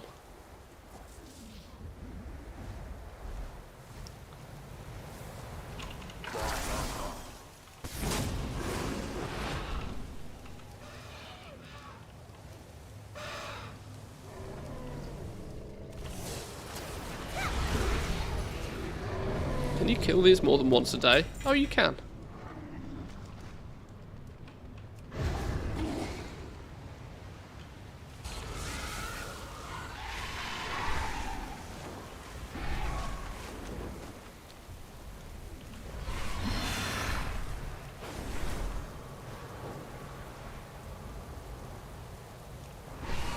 Yeah, I mean, I should probably take a little bit more time to do some of the stuff that's not strictly on the meta as well.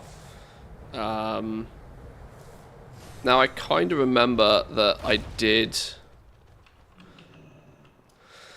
I think I've done some achievement hunting in the Emerald Dream. I've done a little bit in the Cavern, but not huge amounts.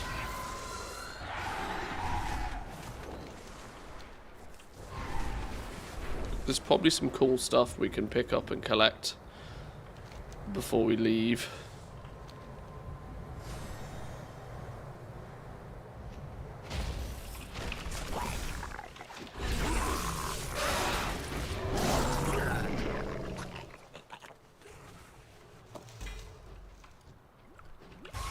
Okay, the shard is already treating me much better than my home shard.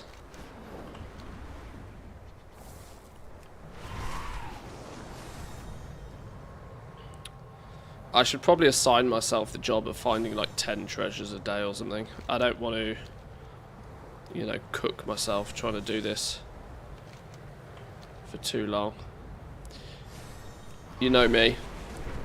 My My tolerancy for, like, grinds of this nature is not very high. Which is odd for somebody that's played MMOs for so long, but...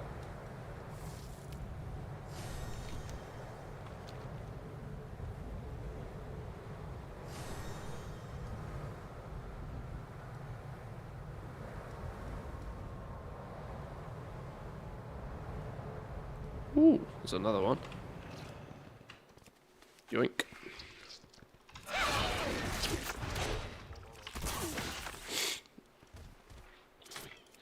If somebody loots the chest, it disappears from the map, but it remains lootable.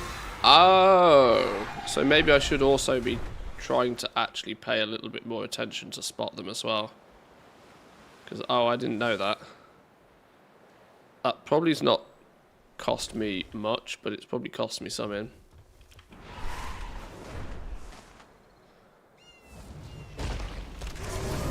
Any Mop, Remix or Plunderstorm today? Or just purely retail to complete the meta? Well, Mop Remix is over now. So we can't do that anyway. No plans, unfortunately, to do much much plundering. I'm too busy hunting down treasures. But welcome in. Welcome, welcome.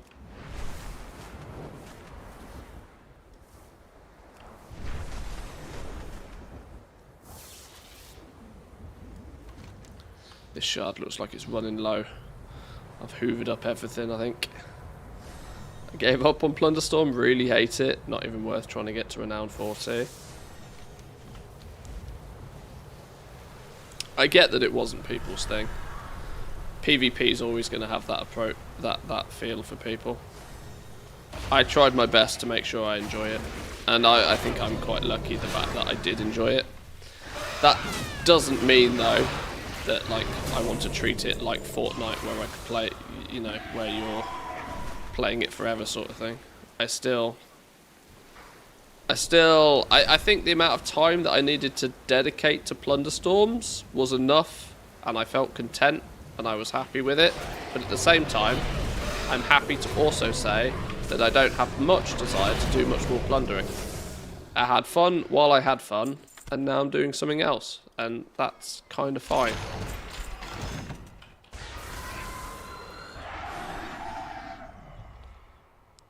I saw somebody saying yesterday, I think this was on Reddit, that if you just copy and paste a /say of like, don't kill me, I'm just farming renown, most other players will just leave you the hell alone. If you're like two levels below somebody else, you're probably not worth killing in the first place over somebody that's actually trying to play it to win.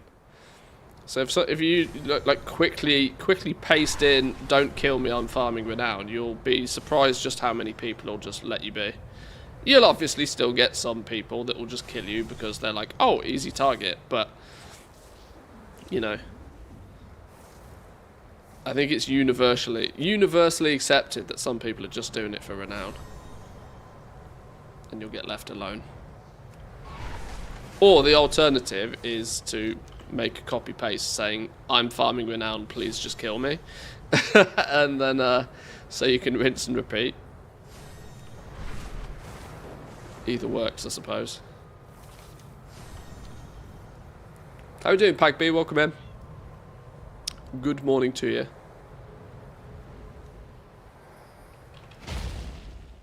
Right, I'm going to park up here for a second. I don't think this queue, this group is doing me many favours.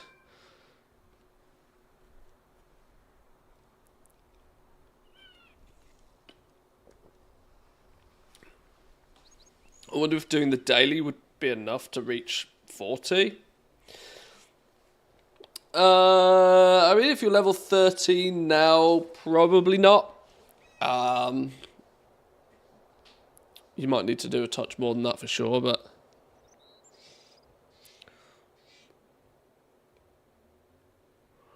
I can't imagine it's Plunderstorm's here for much longer, right?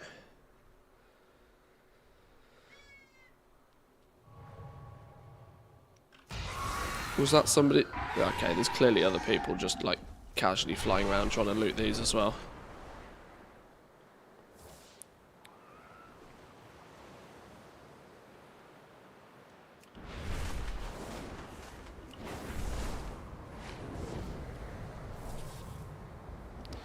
Right. Outside of just farming these treasures, which I've now done for about 25 minutes, and it's already driving me to insanity, there is one other potential thing I could and probably should do. You may have noticed that I have technically, well, I suppose not even technically, factually, I have never done a mythic dungeon in Dragonflight.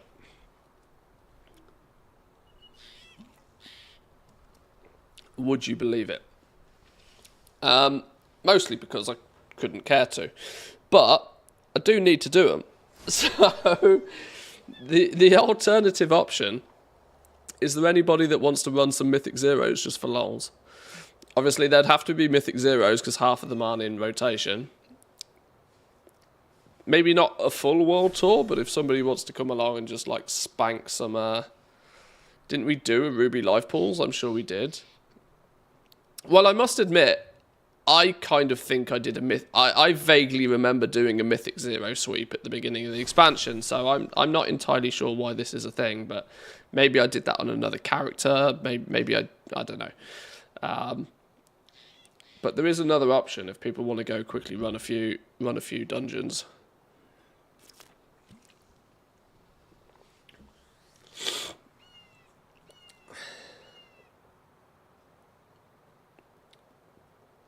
I'm pretty sure I carried you through a Ruby Life Pools in Season 1. Yeah, I don't really know why I have zero progress on this, but it might have been on another character. There's the possibility. I did play 4 different characters, I think, at the beginning of the expansion.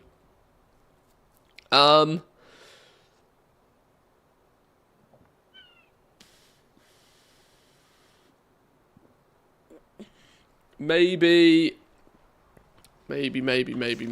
we just pick a dungeon.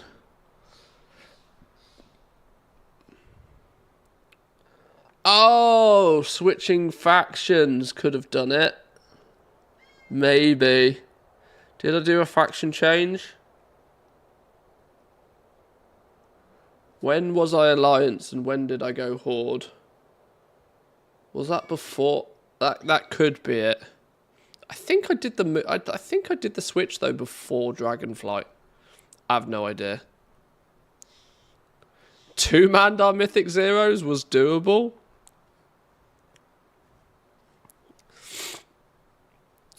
Right. Ruby Life Pools. Let's give it a blast. Let's dungeon, start a group. Ruby Life Pools. Mythic Zero. Manthe. Boom. If you want to come and help me do a quick little sweep of Mythic Zeros, if anybody is interested. Who might you be? Don't forget to take... Let's head over there. Dungeon difficulty, Mythic.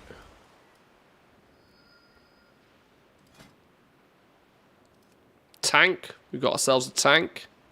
Good stuff.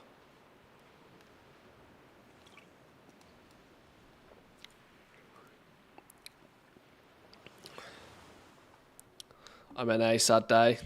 Yeah, unfortunately this is obviously EU. This is going to be EU. Don't remember the last time I tanked on a warrior. Should be fine.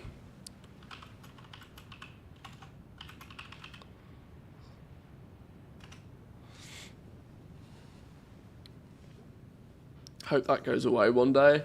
I think nowadays it shouldn't. Like, I know Blizzard have always stated that it's like hard-coded technical reasons to why they can't do it. But, you know, they've had 20 years to undo whatever that code is and to fix it. Like, I don't know. Maybe the spaghetti code is so spaghetti that it's impossible, but I don't particularly think most devs like the word impossible anyway. I think most devs appreciate the challenge. Just got clutch on an ult, already own it, so it's being deleted. Oh dear. Oh dear.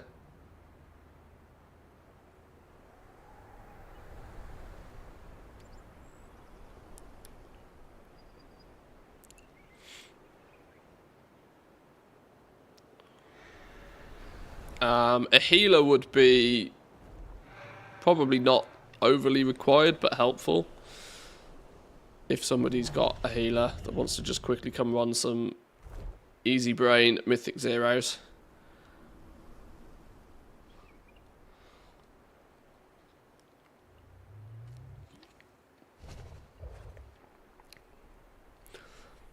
There is nothing impossible, just extremely time consuming. And sooner or later some bean counter turns up and says we can't afford this. 20 years though, Blizzard. We're, you know, rocking in on a 20-year anniversary. Like, time clearly isn't the problem. And it's not like Blizzard are poor. This is the thing, right? It's not like Blizzard are poor.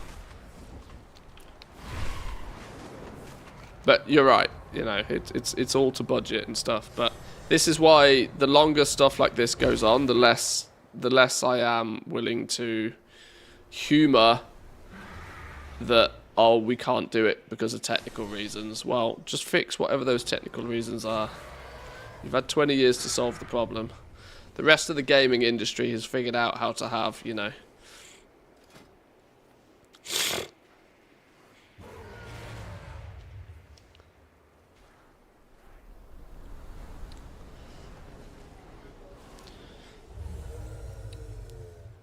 need a healer and a DPS if we can.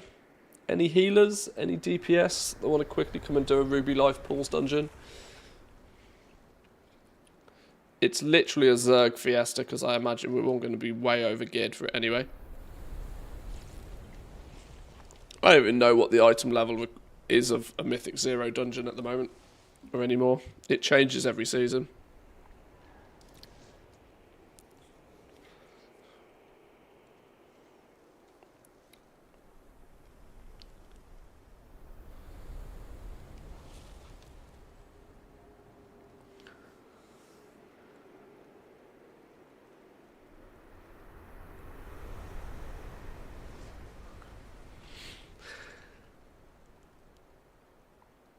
Alpha for WoW launches today. Not strictly today, but potentially this week.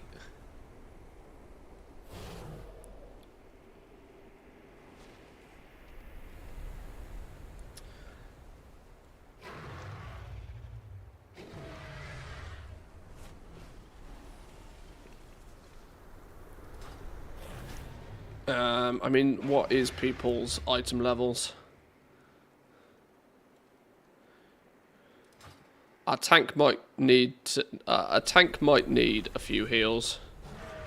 I think the tank will need a few heals. Mythic geared feral druid though.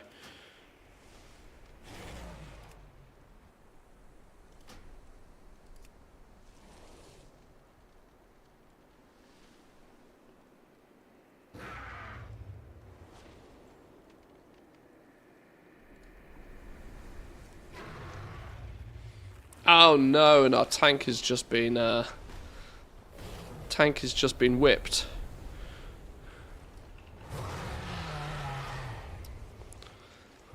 She's been gone for 3 days. Might be a good idea not to piss her off. Hey, happy wife, happy life. We all understand that pain.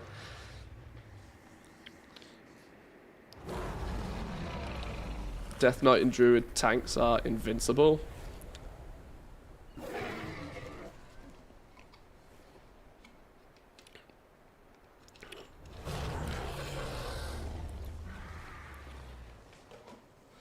This is one of those scenarios where sometimes I do wish I just played a tank, or I mained my paladin more, because I could, in theory, you know, I couldn't. Well, yeah. No, I'm not going. My paladin doesn't have any gear.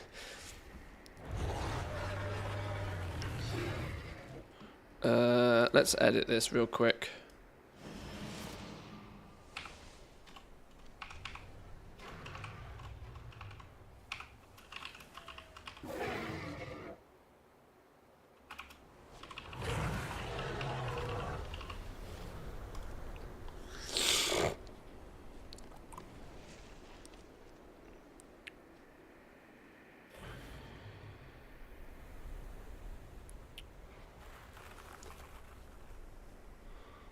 If I didn't have to end my lunch break in 5 minutes, I'd join. 476 Resto Shaman. You could probably solo this. You could probably solo the dungeon.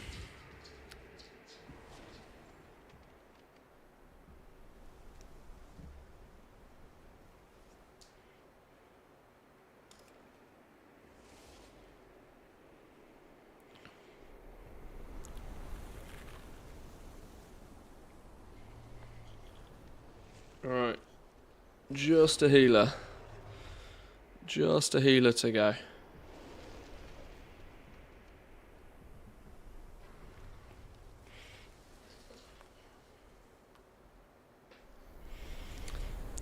Obviously, any of these I don't get done now, it doesn't really matter that much, because in Season 4, this whole process will be much easier.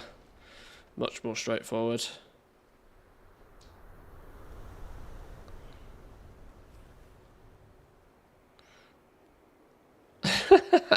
Cranks out, babies.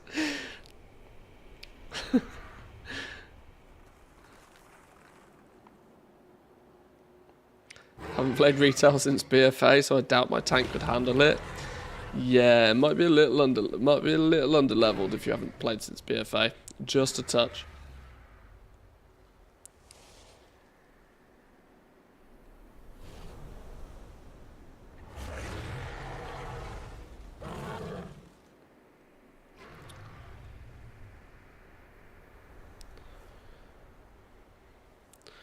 Back for the time with yeah.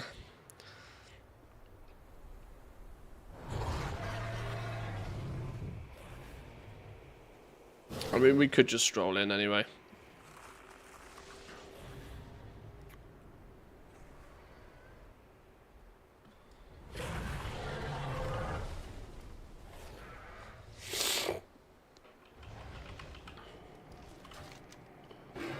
I was actually thinking as well, for the Panda remix thing, on the basis of that there's like no economy shenanigans, I was thinking whether it would be worthwhile setting up a guild for the Panda stuff. Obviously Goblin guilds tend to have a bit of a problem in that people end up stepping on each other's toes, which is why they historically don't work and people want to go off and do their own things. But because it's entirely separated, I thought there's potentially an option here to put together a bit of a guild for it.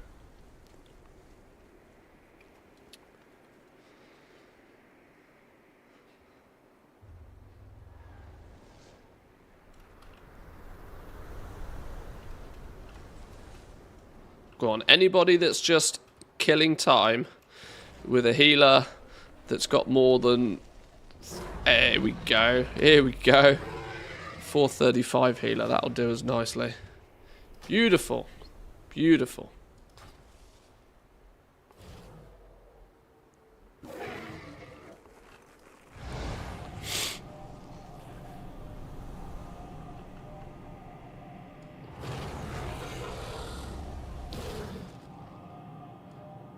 Click the button, click the button.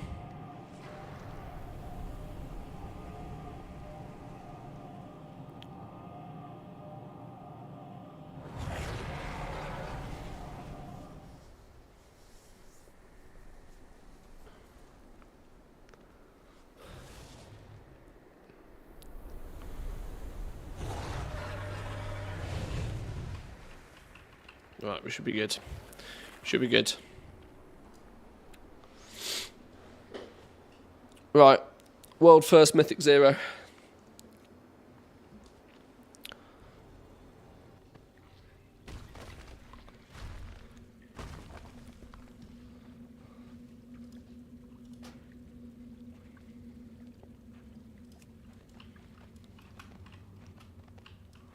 Alex Raza charged us with protecting the light priest from the tribe. Now, if this doesn't record for my meta achievement, then I know my account's bugged. Ensure the eggs are safe So, and eliminate any we will threat on see. these sacred grounds.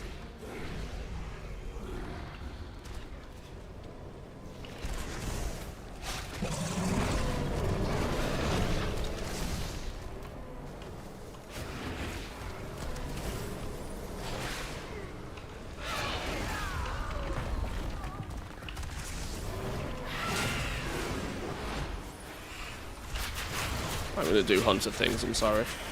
I hope I don't accidentally overpull.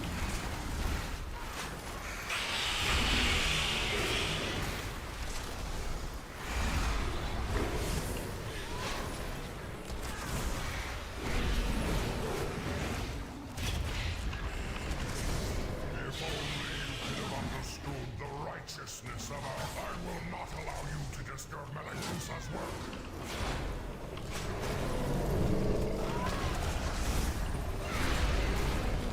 New MDI team incoming.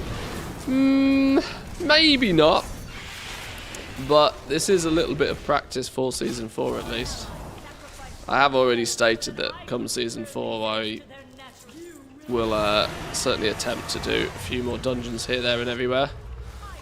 In a weird way, I'm actually really looking forward to it as well.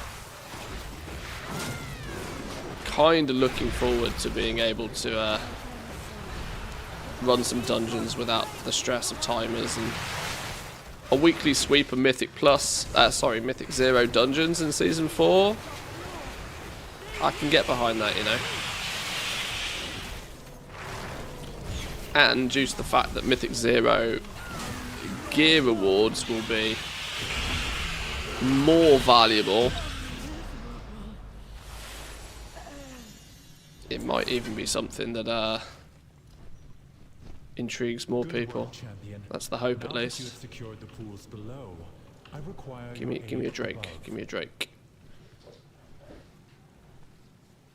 I think it would be quite cool in the new expansion, especially if they keep the same Mythic Plus system, to have it from day one to hit the ground running and to just go with it. I think would be quite cool. Powerful Primalist is attempting to burn all the nesting areas. You must clear them to get to her. I will keep watch from above while I Follower confront the dungeons from dragon day that is one. leading this assault. Follower dungeons from day one for the new expansion. Mythic Zeros holding their value, hopefully for longer.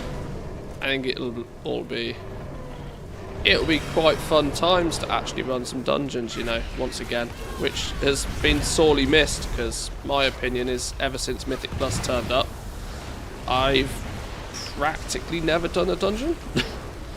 Like, Well done. You have secured heroics are just not fun because it's just complete tank and spank.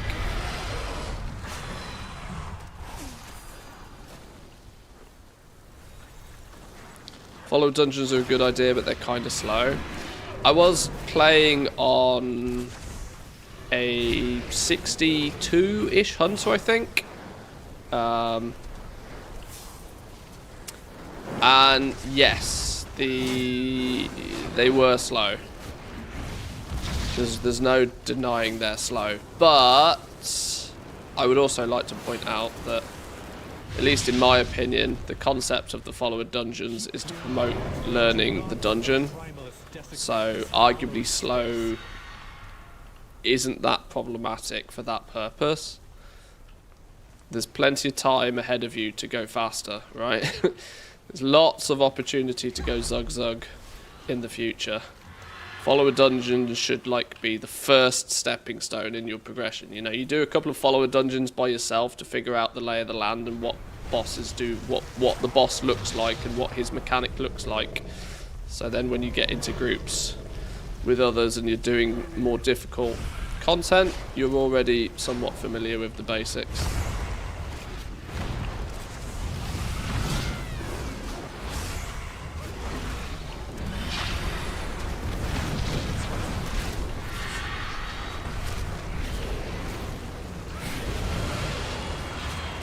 almost to the master of these moons. Hurry onwards, champion. At least that's what I think is kind of like the predominant design of follower dungeons anyway. She is exposed.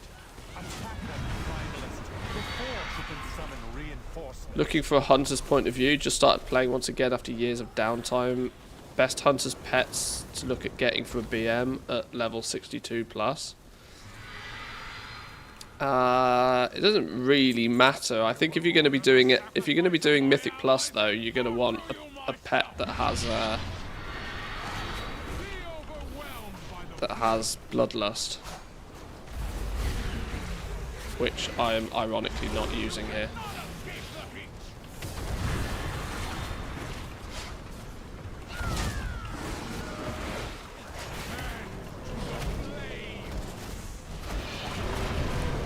But I don't know. I'm.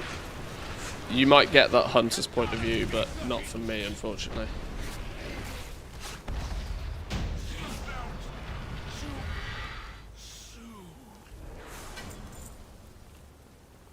What's the level of the gear you get in here? That's 437 gear. Probably an upgrade for some.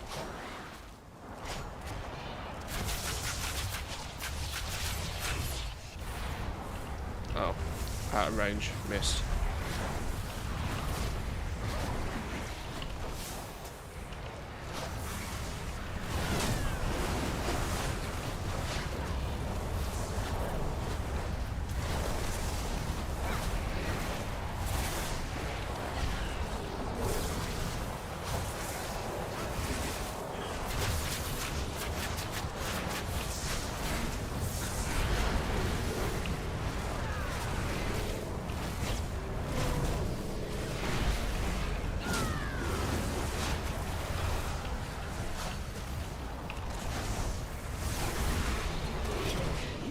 Down he goes.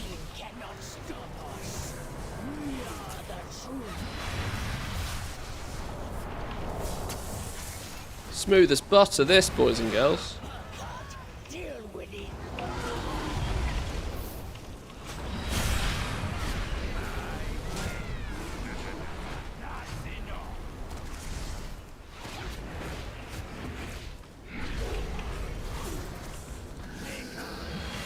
Very intrigued when they introduced the concept of Mythic Plus, but quickly turned out to be an arcade game inside the main game, not kind of what I'd had hoped for. Yeah, I am not so much of a fan of regular Mythic Plus.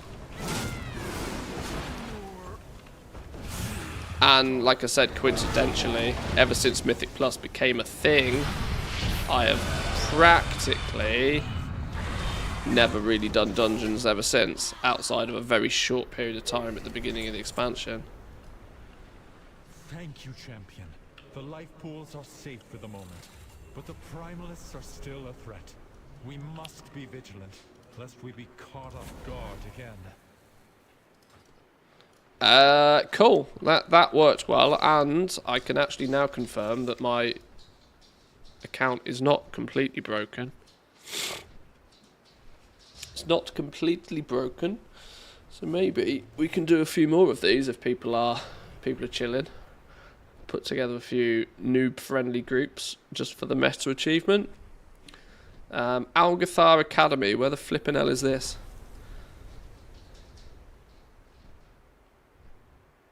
I don't like how Mythic Plus became required content if you also wanted to raid. Yeah, that concept's always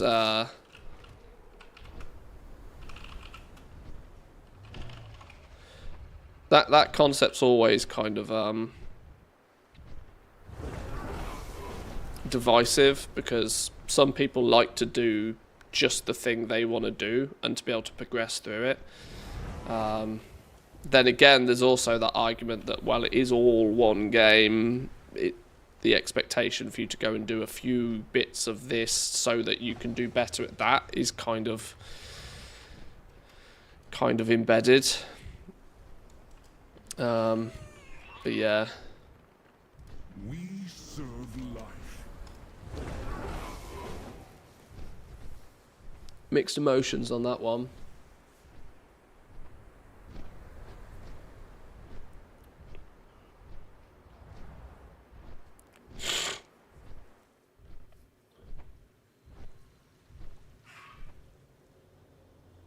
If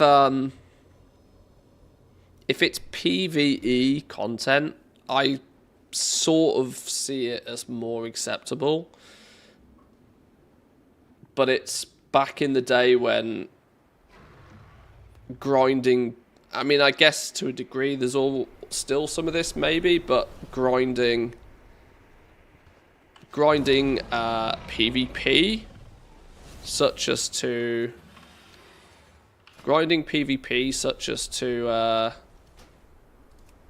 get better in PvE also felt weird.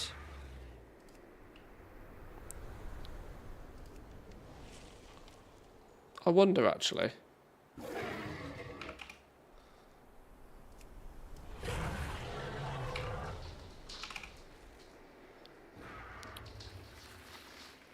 Oh, I've just realised keys are only going to be this current season's ones as well, aren't they? Since see, why when I search 0 for 5 does a plus 18 turn up? Why and a plus 16? How does that even work?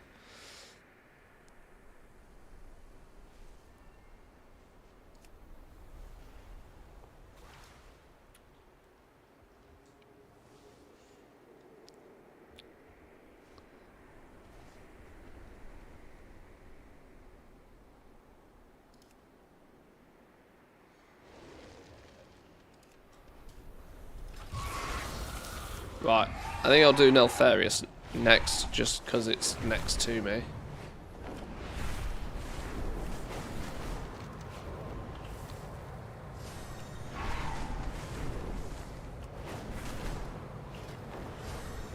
Start a group.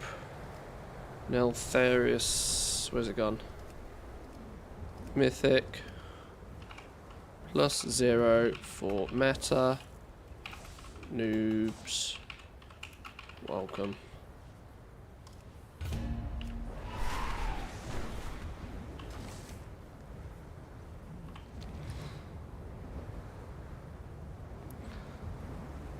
I did 2 Mythic Plus in Dragon. 1 purely by accident. I thought it was M0, another to help out Guildie. Maybe some accidents are happy accidents.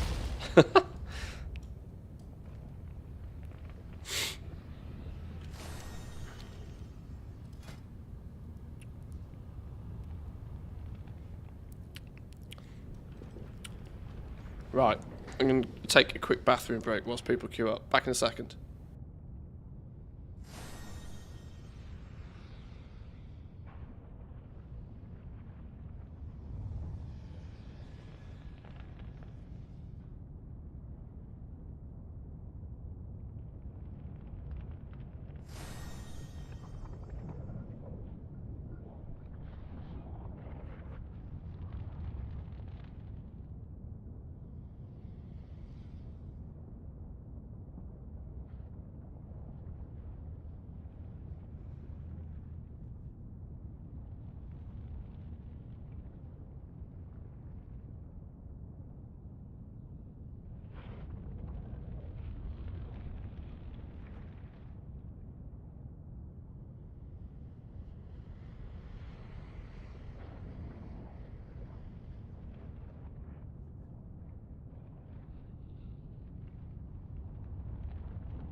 Alrighty. I wonder what's my YouTube title, because I worry I'm misrepresenting what's going on. Completing Dragonflight whilst waiting for Alpha. Oh, okay. I somewhat kind of understand why some people may think that it's today. Maybe I should adjust that title a touch so it's not what I can't remember. Can't remember what on the thumbnail.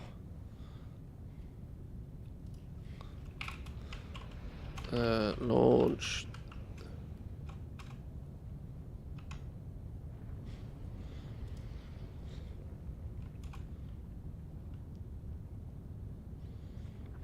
I don't know. I'll leave it as it is. I'll leave it as it is. There is the theory that Alpha will be this week. It's a pretty solid theory.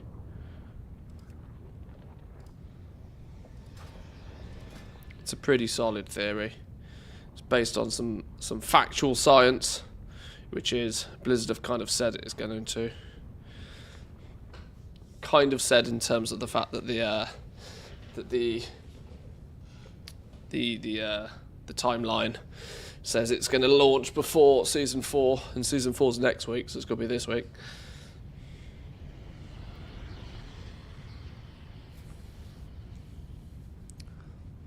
Anybody want to come and do some tanking or healing? It's a +0 level of difficulty. Mostly because I still need this. So I need to do each dungeon. I could and should just wait till Season 4, but this is if you need it for the meta, now's your chance. I'm sure most people don't, but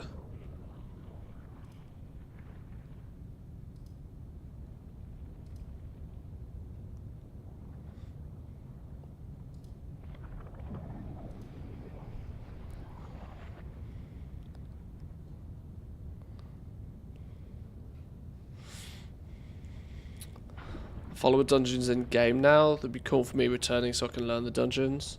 Yeah, they're in. If you just want to learn the layout of the lands per se, you can do a couple of them.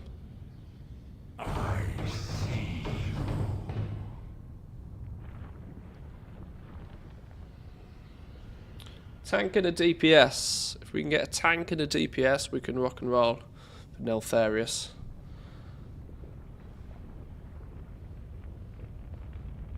There's a tank or a DPS. One easy mode DPS spot. Hey, if you've got a low level ult, you might even get it some gear. 437 gear.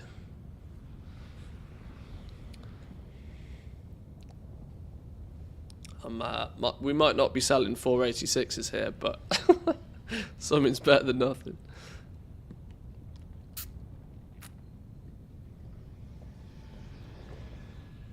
Is there anybody? There we go. 464 Death Knight. This'll happen fast. This'll happen fast. Let's get some. I'm the only one here.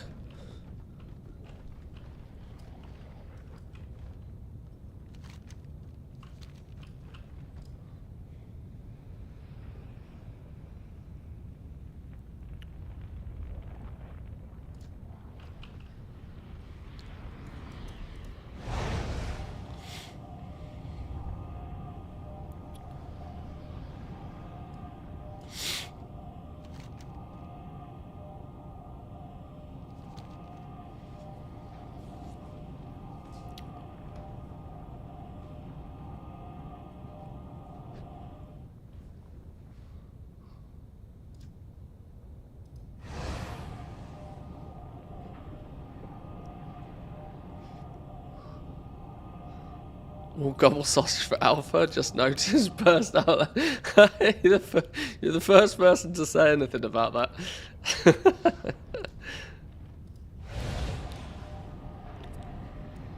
Hey, desperate times. Desperate times.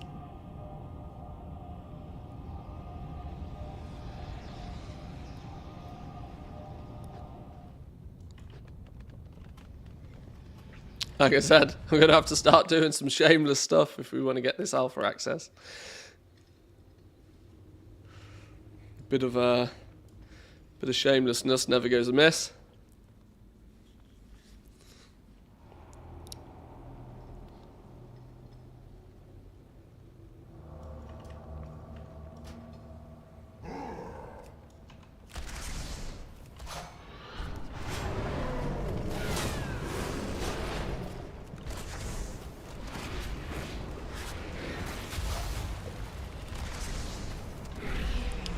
Yeah, my next plan of action is to follow and DM every single Blizzard dev I can find on Twitter and go, hey, how we doing? Want to be a friend?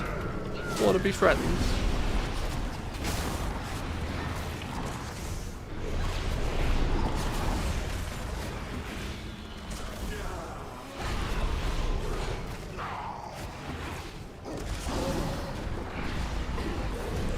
just pretend to be Preach for alpha access?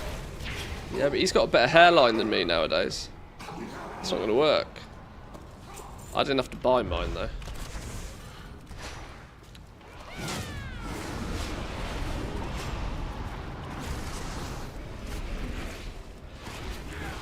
Plus, I'm probably around 2,500 viewers short to even think about pretend being Preach, but it's a good theory.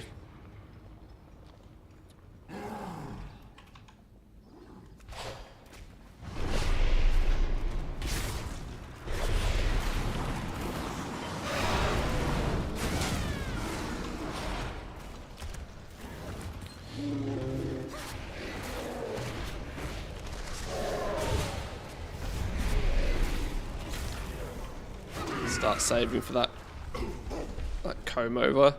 Well, I tell you what, if I need to keep going to the dentist as often as I have felt like I need to recently, we might just make one big trip to Turkey.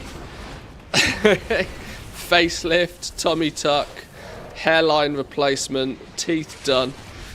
Go drop 10k in Turkey and come back looking like a new man.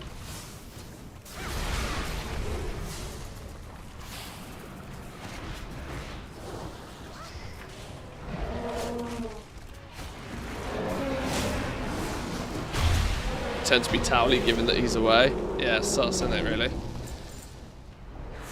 Much sus.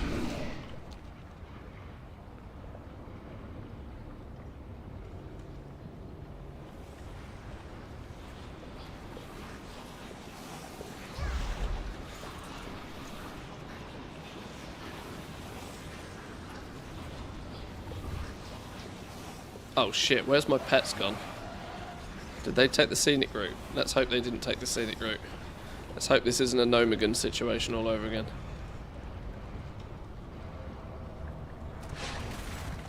Intruders! Where have you come from?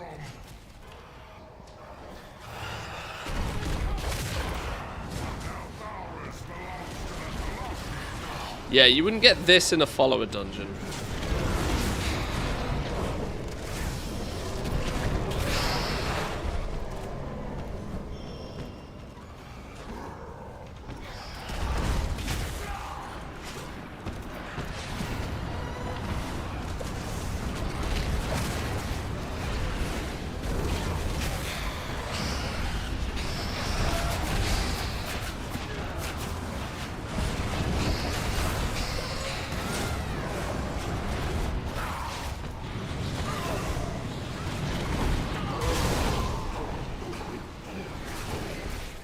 Smooth as butter.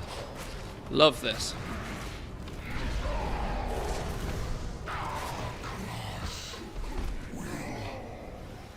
Nice.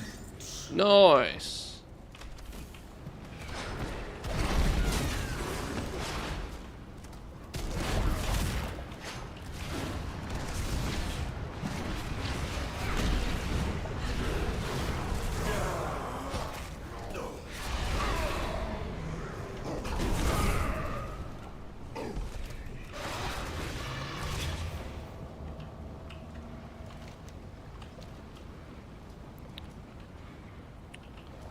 Right then, boss time.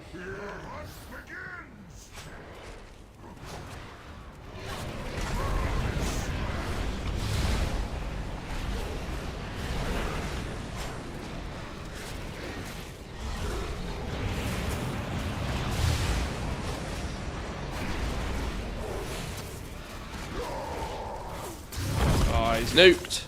Absolutely nuked. Smooth. Love it. Love it. Oh, haha. Achievements. I hadn't even thought about achievements. What was this? What was said achievement? Knowledge is preserved. Whilst burning less than 15 books. Oh, that's just a kill it fast achievement, isn't it?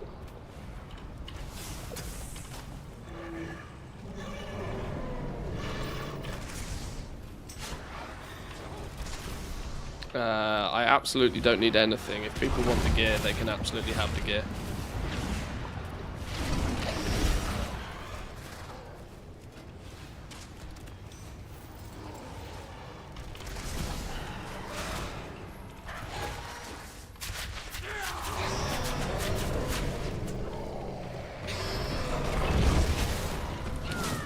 This is one thing I can safely say. If you're on a dungeon run with me and you need something, just ask me, because I definitely don't need it.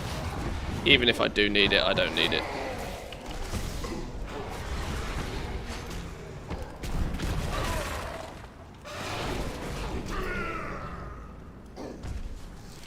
I get streamer benefits, I don't need gear.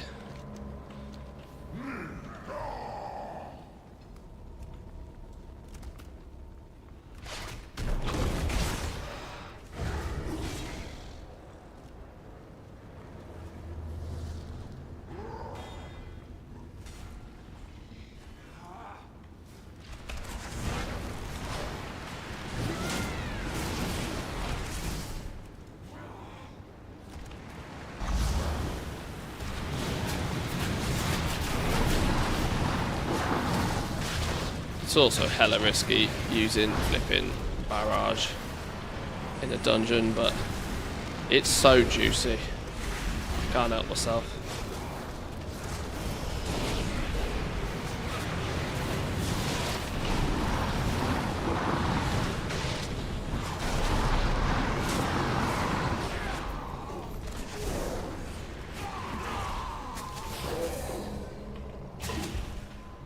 Use misdirect first, then it's a non-issue. Yeah, I'd have to have spec'd into misdirect though, wouldn't I? I'm literally the worst hunter in history. I understand why hunters get a bad rap. I haven't spec'd into my interrupt. No, that's a lie. I have spec'd into counter shot. I haven't spec'd into misdirect though. I've got trank shot, mind. Gotta give me some credit.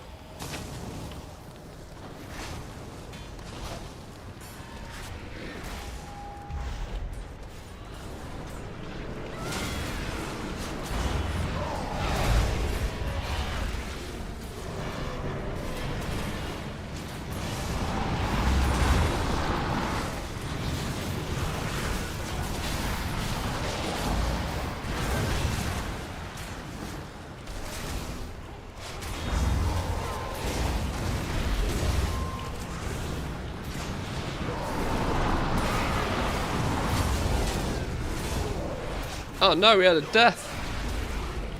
Man down.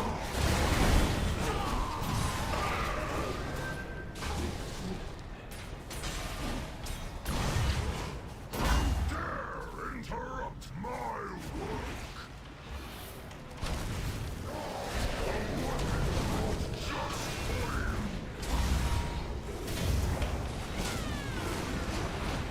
What does this do? Probably shoot something at me. Oh, it does that, okay.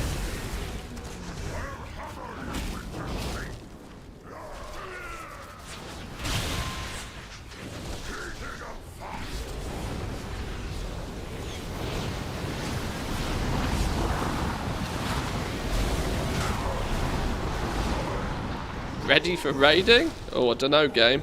Relax.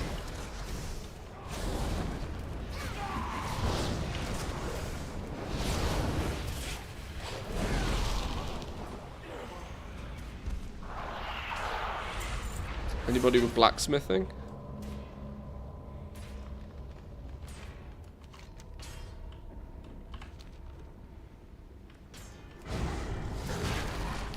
Zoom zooms.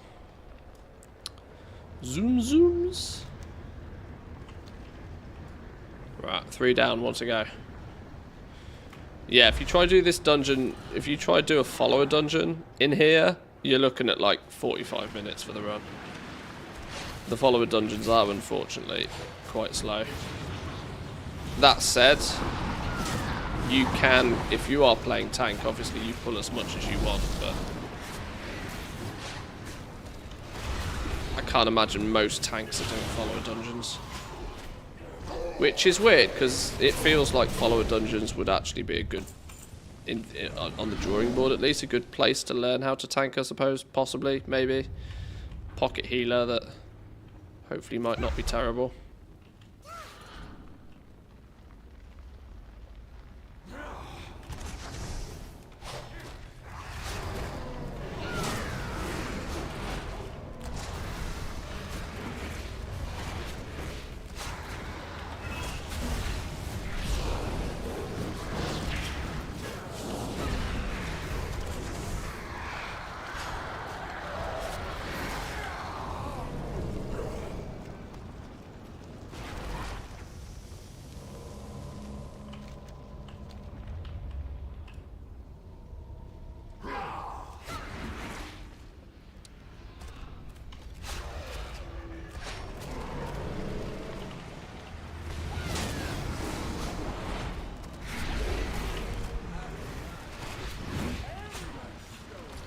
Does anybody else wonder why jumping is such a mandatory thing to do?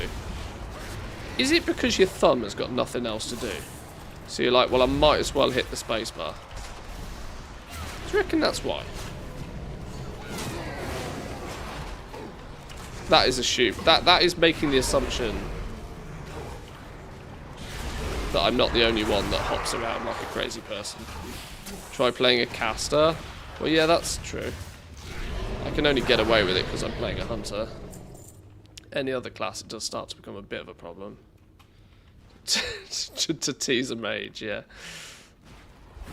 Look, mage, you will never be able to do this. I never jump unless I need to. I mean, it's a good life lesson. Good life lesson, I suppose.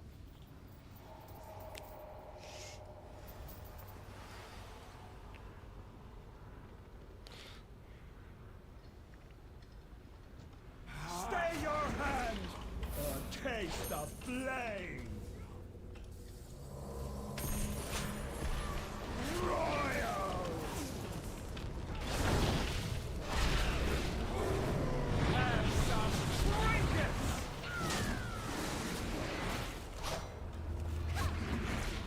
Come forth and consume.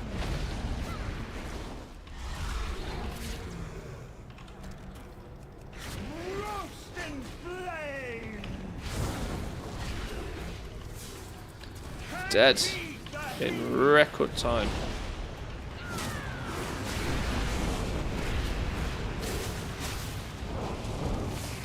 That said, I'm out of items. Oh, he died anyway. Ripperoonie pepperonis. Nice. Titan training matrix. Wow, I forgot these existed. This is another thing that kind of just got left for dust, didn't it, really? They entirely got left for dead.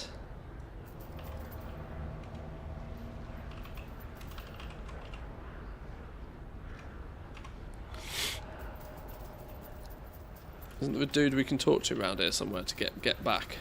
Or is this is this the Hearthstone situation? Where next? Where next? Wherever the achievement doth take us. Honestly, anywhere. Honestly, anywhere.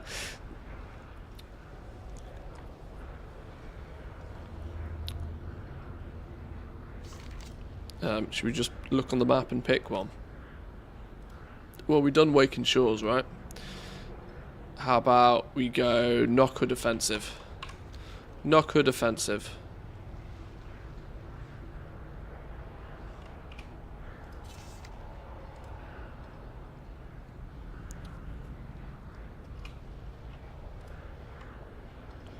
Why can't I link the achievement? There we go. How do we get there? How do we get there? Hearth out of here, I suppose.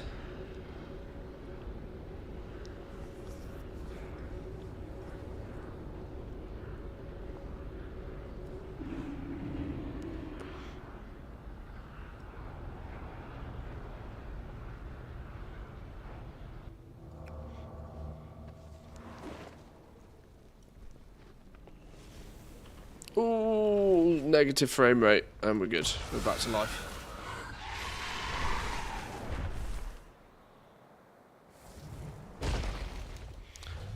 Where did I say we were going? Anaran Plains. I forgot. The Isles. Boop.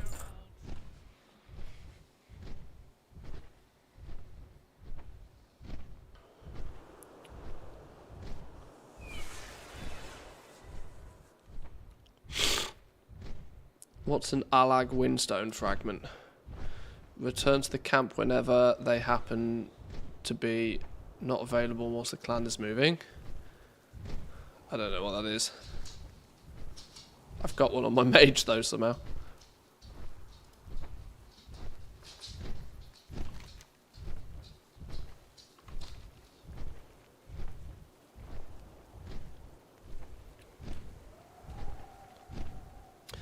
I'm trying to think a little bit ahead here. There's usually an article that comes out on a Monday. I can't remember what time it drops though. Now it's probably something along the lines of 4-5 p.m. GMT. What time is what's the where's the smart people? I'm usually not streaming when it happens, but I'm pretty sure there's meant to be a post today that I should keep my eyes open for, because that might give us more of a sneak peek into exactly what's coming this week. 5 p.m. GMT. Okay, that means it's 7 for me, so that's still a few hours off. Oh, it ports you straight to the Iron Plains. Oh, I see. Okay. Okay.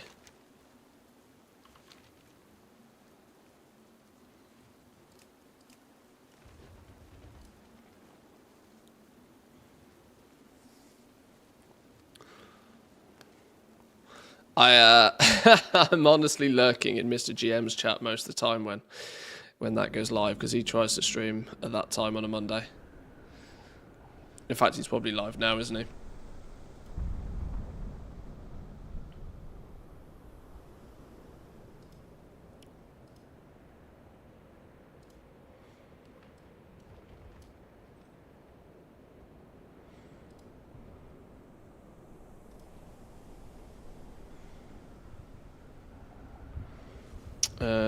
Is Death Knight coming? It's here. Close. Beautiful stuff. Awesome.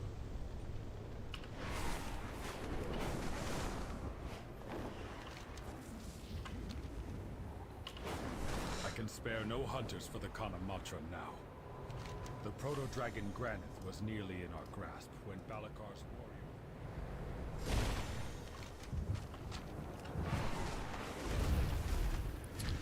Follow the druid doing zoom zooms.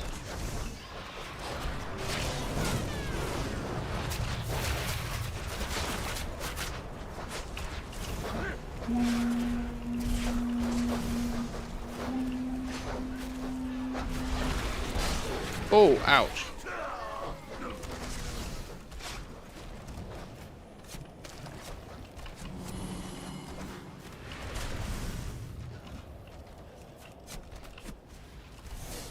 Why do none of my abilities work? What do you mean nothing to attack? Hello, game.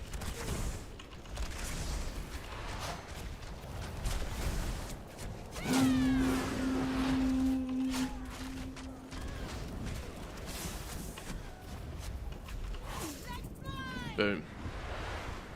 Beautiful.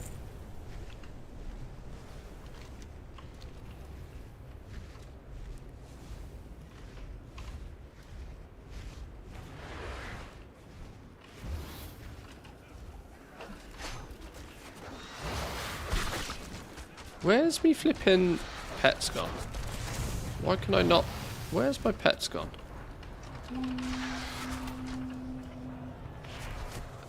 It seems to indicate he's dead, but he's not dead. What's going on here? I think my pets are bugged. Hang on.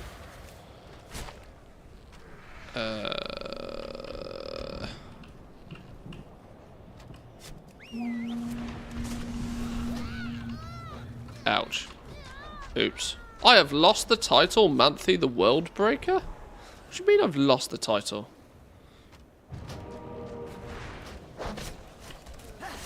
Stupid game.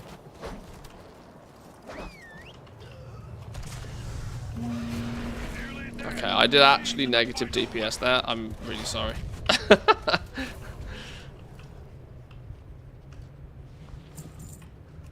It happens. Oh, the contract you got an extra for when you died. Oh, yeah, you're right. Now I remember. I probably had a matter of hours to still do that anyway. But yeah, you're right. I bought a second one anyway, didn't I? Oh, well. Yeah, this thing, look. World Breaker membership. prepared for this moment. Focus fire!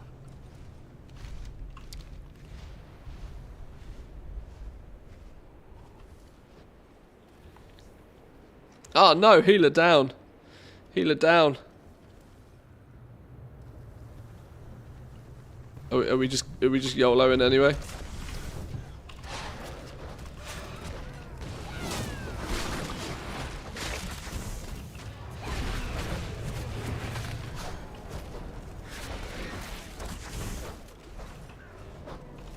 Battle has turned. The weapons are ours.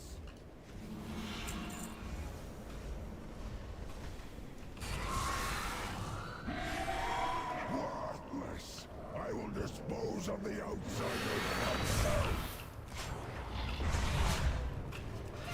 Right, let's see if I can remember what this fella does. Granite has landed. Strike now. Die. This realm is mine. Tremble before primal power.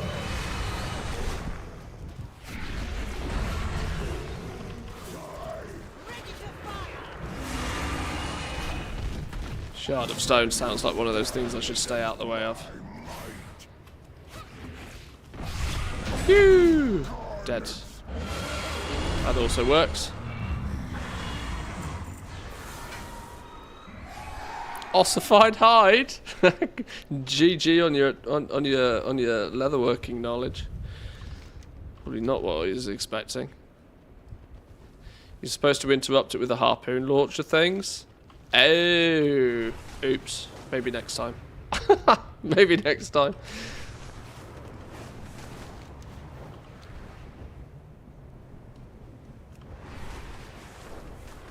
Clearly a skill issue.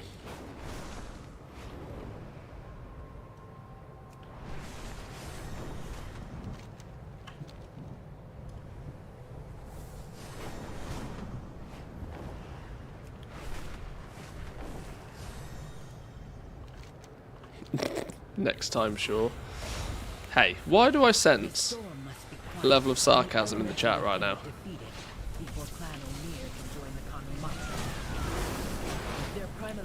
I'll have it be known I'm an elite level gamer. And destroy them. Truly a blasphemy. Continue your work.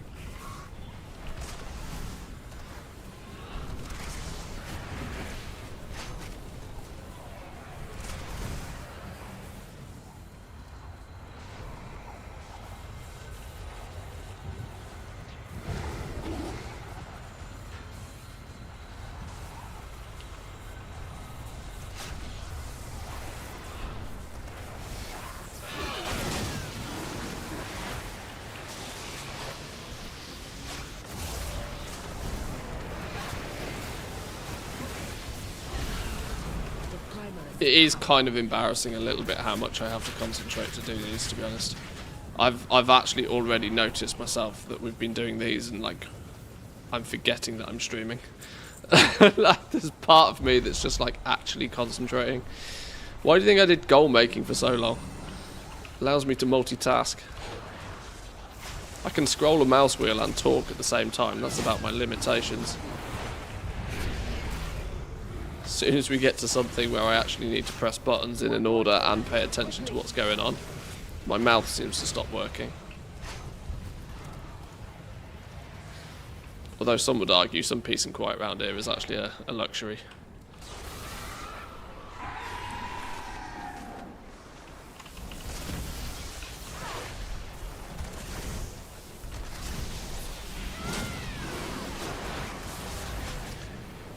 I think standing in the thing is probably my problem here.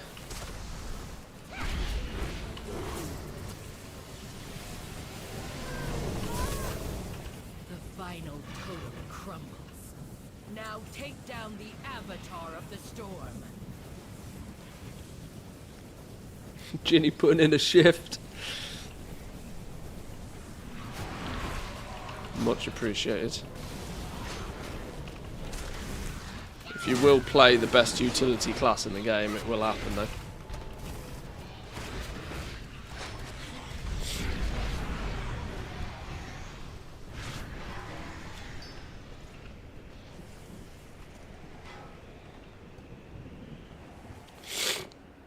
I should actually use my Spirit Beast, shouldn't I, really? That would make more sense. Pinky and Stinky is just for aesthetics.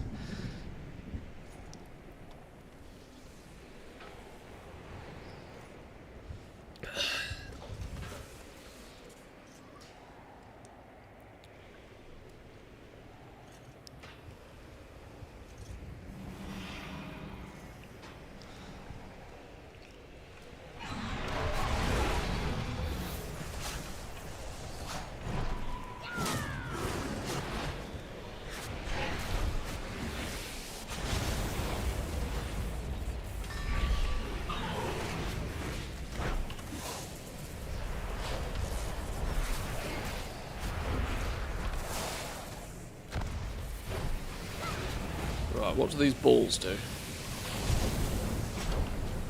Anyone for balls?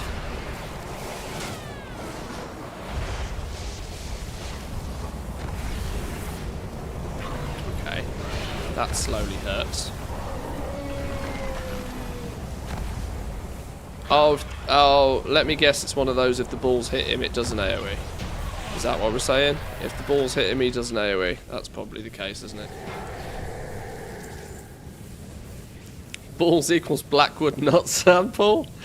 I'd forgotten about that.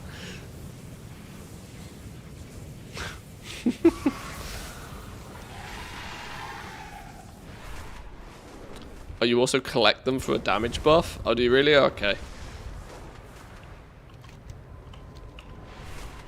Like I said, it's almost embarrassing just how much I play this game, yet there are aspects of it that I have just entirely not touched. Dungeons being one, because, you know, I played Dungeons a little bit the first week or two, probably. I can't really remember. I thought I did, but clearly I didn't. But, Mythic Plus, just under normal circumstances, Mythic Plus nukes my desire to go do dungeons.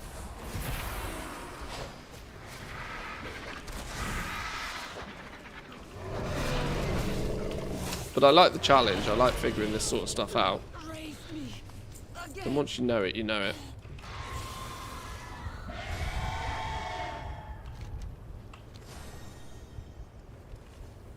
I am the messenger of death.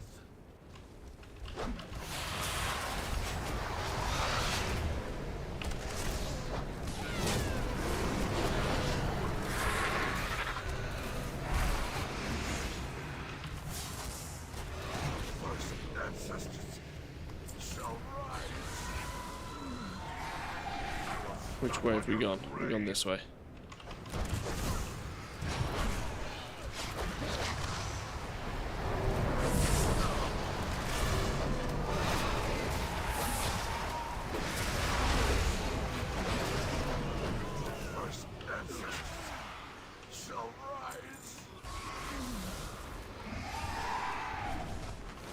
I am the messenger of death.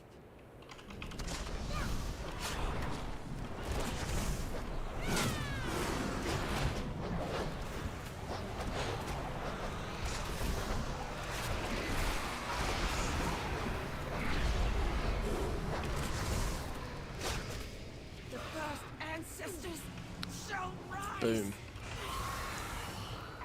Is it boss time now?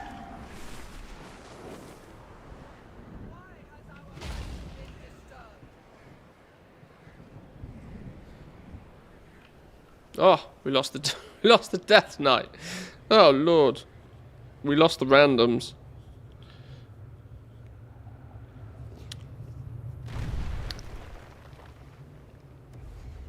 Necromancers? On our sacred grounds? All right. Well, apparently we're 3-man in them now. Then. Become of our legacy? You shall pay for this blasphemy with your lives. Let's see how this works, shall we? Flee before me.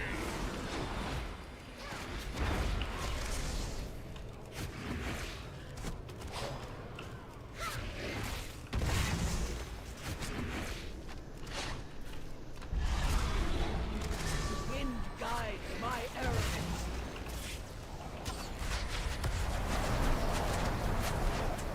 Yeah, I sense probably not getting hit by that's the play. Or is there not a way to not get hit? But I suppose this is one of those ones where having less players is actually a bonus. Less chance of people getting hit.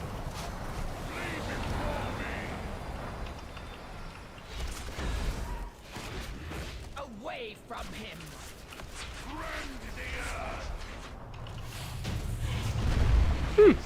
Still works. At last.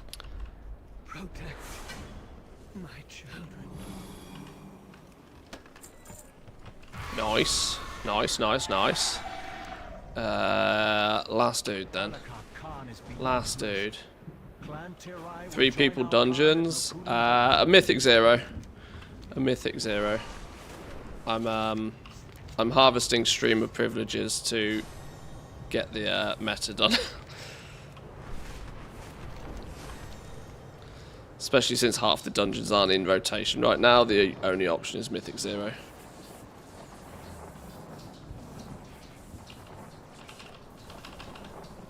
Oh, where's my Z key gone? I will use Onara's power for more than breezes and blessings. My storm will bring forth a mightier Maruk. Greatness awaits us.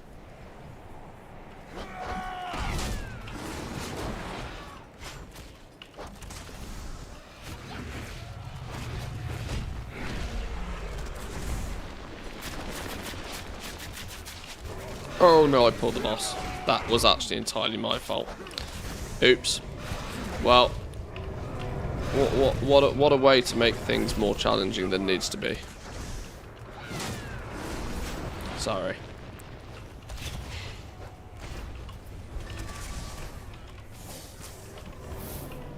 Hunter doing hunter things. Yeah, I'm sorry. When does he spawn his ants? Doesn't he spawn ants in a minute?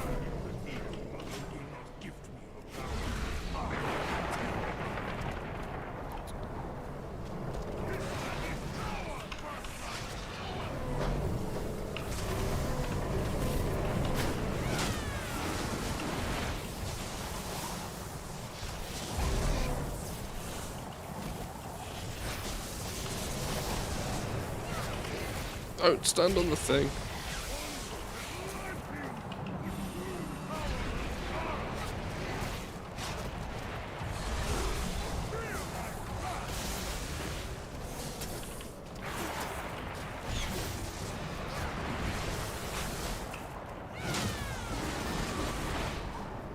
The hell does this do? Spear. Don't know what it does. Shield it. If in doubt, pop a shield. Cool. Thanks, boys and girls. I made that significantly more difficult than it should have been. That's entirely my fault, but appreciate it all the same. We probably won't do too many more mythic dungeons now. I don't want to bore everybody by doing mythic zeros. But thank you very much. Chip away. I'll do a few dungeons every once in a while. Season 4, we'll do all of this for actually fun anyway. Manthi's an affix today. I'm the best affix. Literally best in slot affix. Is there a dude that lets you get out of here? Yeah.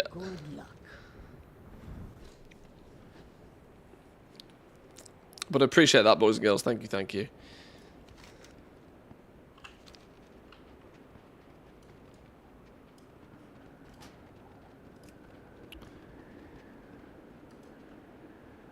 Wait, hang on. Was that going in or was that going out? Did it put me outside the dungeon or did it take me back to the beginning of the dungeon? It took me. Okay, that's better. Right. Cool. How we do it? Okay, there's another storm in 35 minutes. I think I've figured out that there's not a huge amount more grindable stuff other than maybe doing some key grinding. I need 10 more obsidian keys, which is what, like 300 fragments or something? Is it 30 fragments per? Do I have any casings and fragments on me? Let's have a look. Many deals for a friend. friend of the Grumbles. He's like you. Get rid of that trash quickly. Many farewells. 22 fragments. Okay. Oh yeah, I was going to wait until there was a storm there, wasn't I? Ooh. Oh, I've missed it. I keep missing Dragonbane Keep. I need a better way to pay attention to when these things are up, you know. Because I always miss them. I've tried using that Tamers Weak Aura thing, but it's still... I still entirely forget that it's a thing. Especially since I haven't had it loaded for some reason.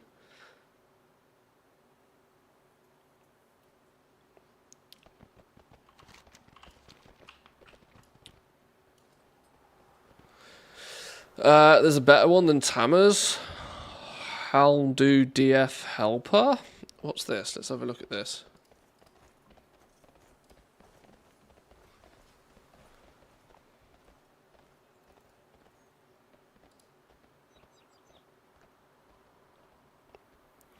Surely it does practically the same, right? Or is it just an all-in-one situation? Adds a bunch of timer bars to the bottom of your map, and if you want, you can configure an audible alert for it. Oh, the LVI and Wind Tools one. Less resources, you can customize it with what you want it to be shown. I have it showing storms and my renown with Loam, etc.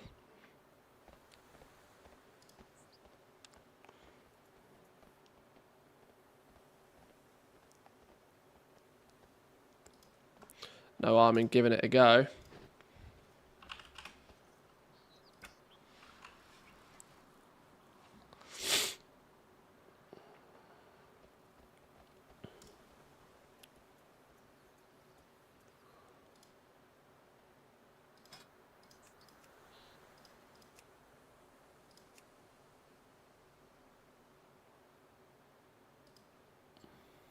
Super Bloom in 32 minutes. The Big Dig in 2 minutes. Shows your currencies up here, your Dream Energy, your Dragon Shards, the amount of Flight Stones, Sparks, Revival Catalyst charges, weekly stuff.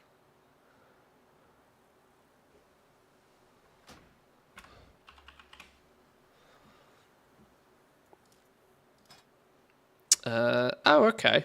Cool. So, for me, Primal Storms would be handy. I don't care about the Super Bloom. The Big Dig, I do technically still need to go and do that, actually, but I don't care right now. Siege is what I want. Event alerts. When enabled 5 minutes before an event, the bar will start glowing and play an alert. Hello. Now we're talking.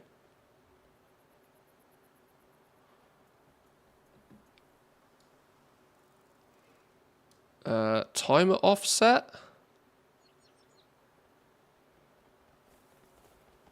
Force region.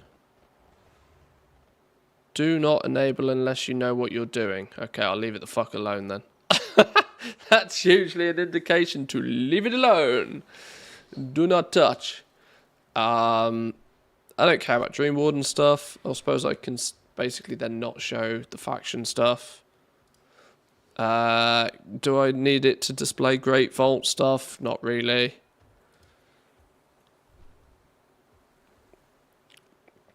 Compact crests, hide 0 count items, show currency caps. We'll just leave all of that as it is. Weekly stuff. Now, if I was to actually go through my ATT and figure out what I still need stuff from, this would actually probably a lot more useful.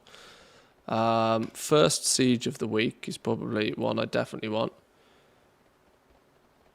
Primal Storms as well. Maybe. Let's see.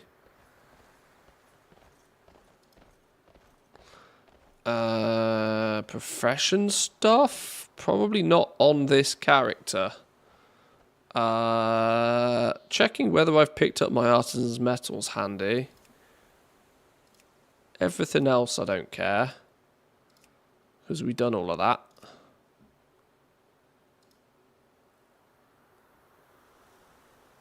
Display rares as well. Okay, this is pretty in-depth, this. Display rares. That's a lot of rares it puts in the list. How's that look when it's on? Okay, that's a lot of fluff.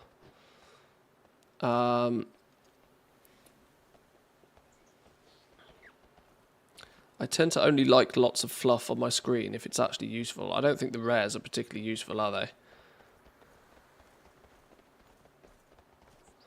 Thanks for the dungeon runs, guys. That was my first time in Mythic Dungeons. Well, you and me both. You and me both. This expansion.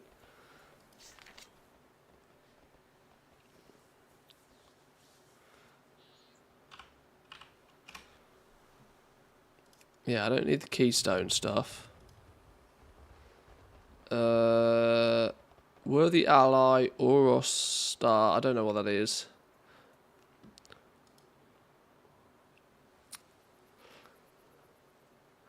Or is this showing what can drop from these things? Or the things of note?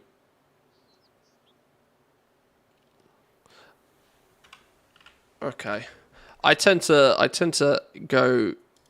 have this thing a lot where I start off with one of these add-ons and then decide I don't care about 95% of it.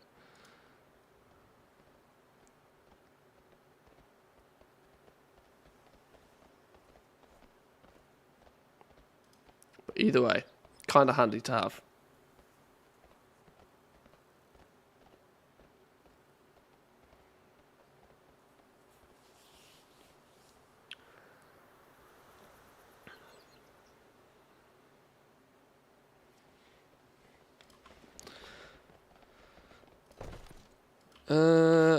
Alright then. Well, realistically, I could go back to the Forbidden Reach and do some treasure farming.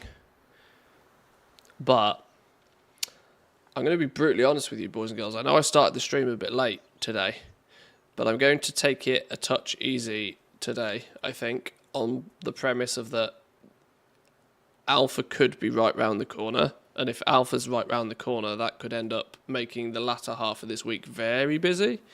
So I might take this opportunity to going on the Alpha. No, I wish that was the case.